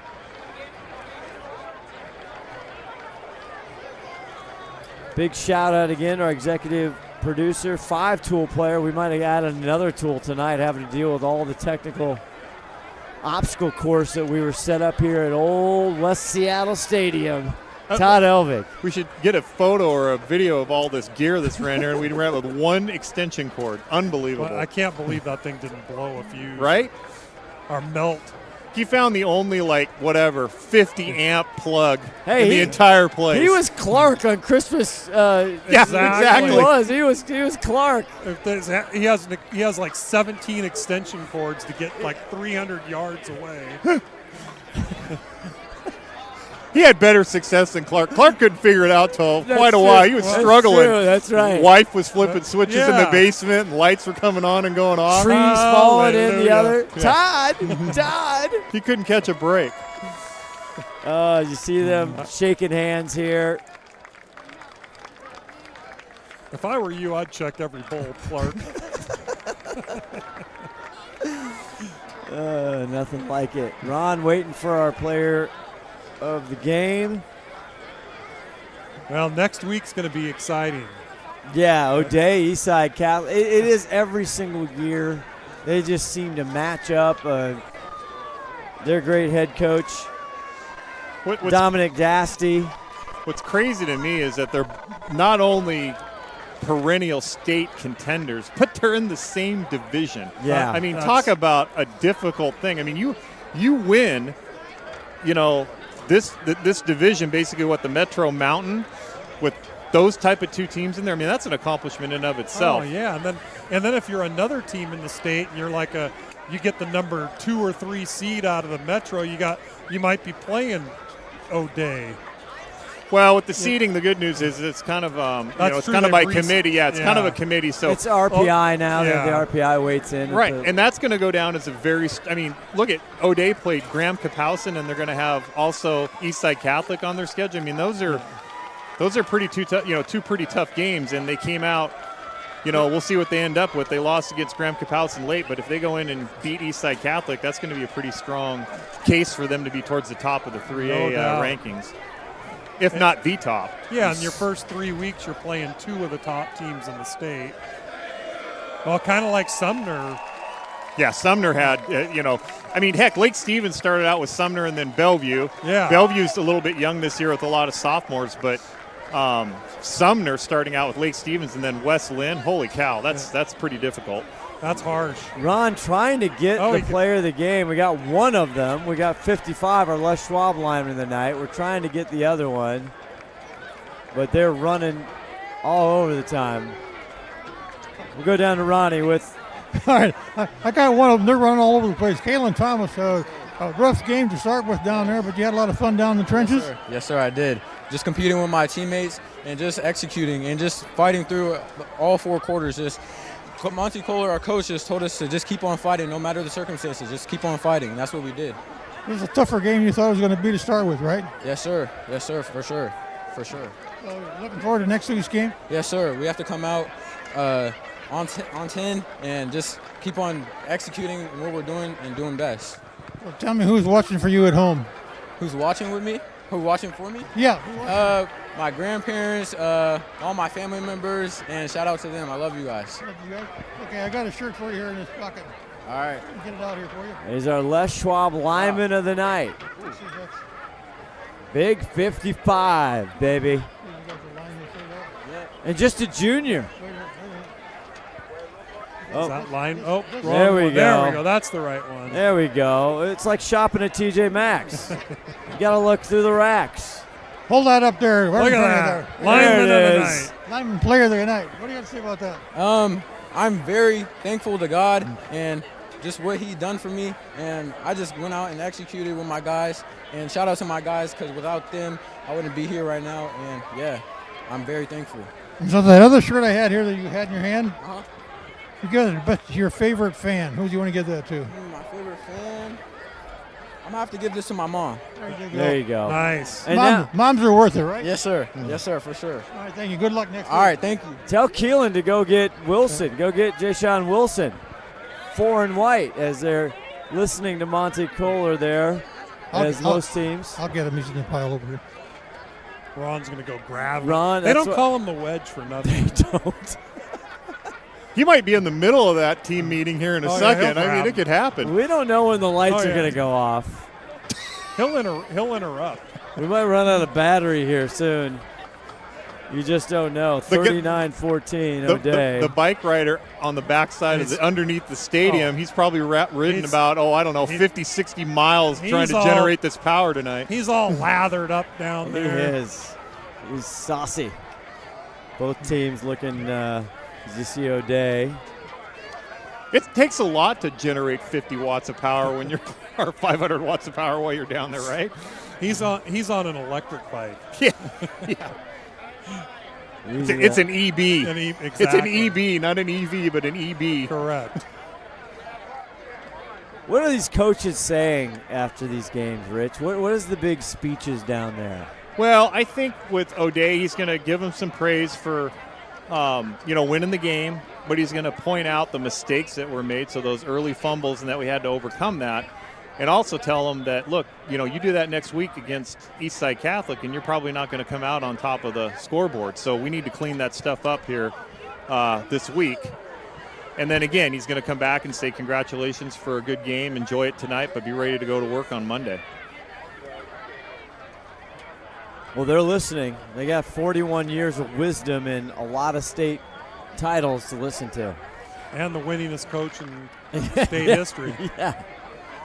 Well, and I'm sure his speeches are a lot more elegant than mine would be, obviously, because of the experience that he has and all that. But I think that's going to be the message. I mean, you want to be positive with the kids, but the problem with coaching in general is it's kind of inherently negative, right? Because you're fixing mistakes on a constant basis. So you've always got to figure out a way to say, hey, we're going to fix this, but also pat them on the back and say, you know what, this was done very, very well, in addition to the things that we need to fix. We enjoy your speeches. We listen to your speeches all the time, Rich. Especially driving down here. Yeah, we did. Hey, wait a minute. Shotgun. I got shotgun on the way back. I just want to make that clear while we're on the air so it's documented. It's on record, I think. It is. Todd Helvig might collapse after this. What a night here. It's turned out to be beautiful. The weather, you can't ask for a better one. I don't know, what is he? You got like 3 layers. You got 2 Patagonias on. It's getting a little, chilly. It's the fall. Does this one have any duct tape on it? It's got a little, it's got a Band-Aid, of course. Yeah, look at that. Yep. We got a little situation down there. 17 of those jackets at home. Yeah. Why don't you wear one that's not all shredded up? Well, they're mostly shredded because they were hand-me-downs. Like the meat grinder. Well, I do a lot of dishes. So apparently next time, not buying coffee, but buying a jacket for Scott. Is that what we're saying? He's got a closet full of them. I got a lot of hand-me-downs from my father-in-law. Tim always wanted it. He's just jealous. I know. They're all like mediums. I needed like an extra large. All right, we're really trying to get our number 4. The wedge isn't wedging. They won't let him wedge. This is O'Day. Apparently they have rules here. Yeah, nobody. You're seeing the whole thing. I mean, he's giving one heck of a speech here.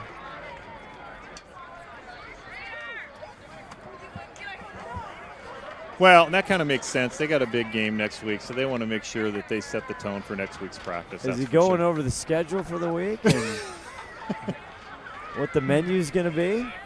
I'm not sure. But he deserves it. He was very gracious with us before. It was a pleasure to meet him for the first time. And we're just sitting there. Thanks to Martin and all of our Christian and Warren, Josh on the sidelines, all our camera guys doing a great job tonight. They keep clapping. We got a young man doing a backflip here in front of us. Seattle Prep, by the way, is out of your picture, but they're still talking. Should have brought my sleeping utensils. Yeah, Ronnie, we're gonna have to go here. We're running out of time. We got to get out of Dodge before they shut it all down. We're going to get an FCC violation here. All right, Ron the Wedge Headthorpe for Rich Pardue, Tim Boyle, Todd Elvig, our executive producer, everybody in the truck. Scott Austin saying so long. It's O'Day 39, Seattle Prep 14. Good night. Good night, everybody. I'll get them the shirt here after they get done anyway.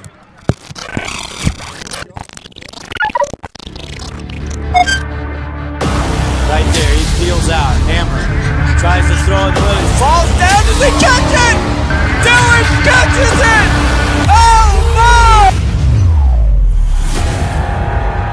no! It goes in. Does he get there? I think he's right in front of the line. Not quite in.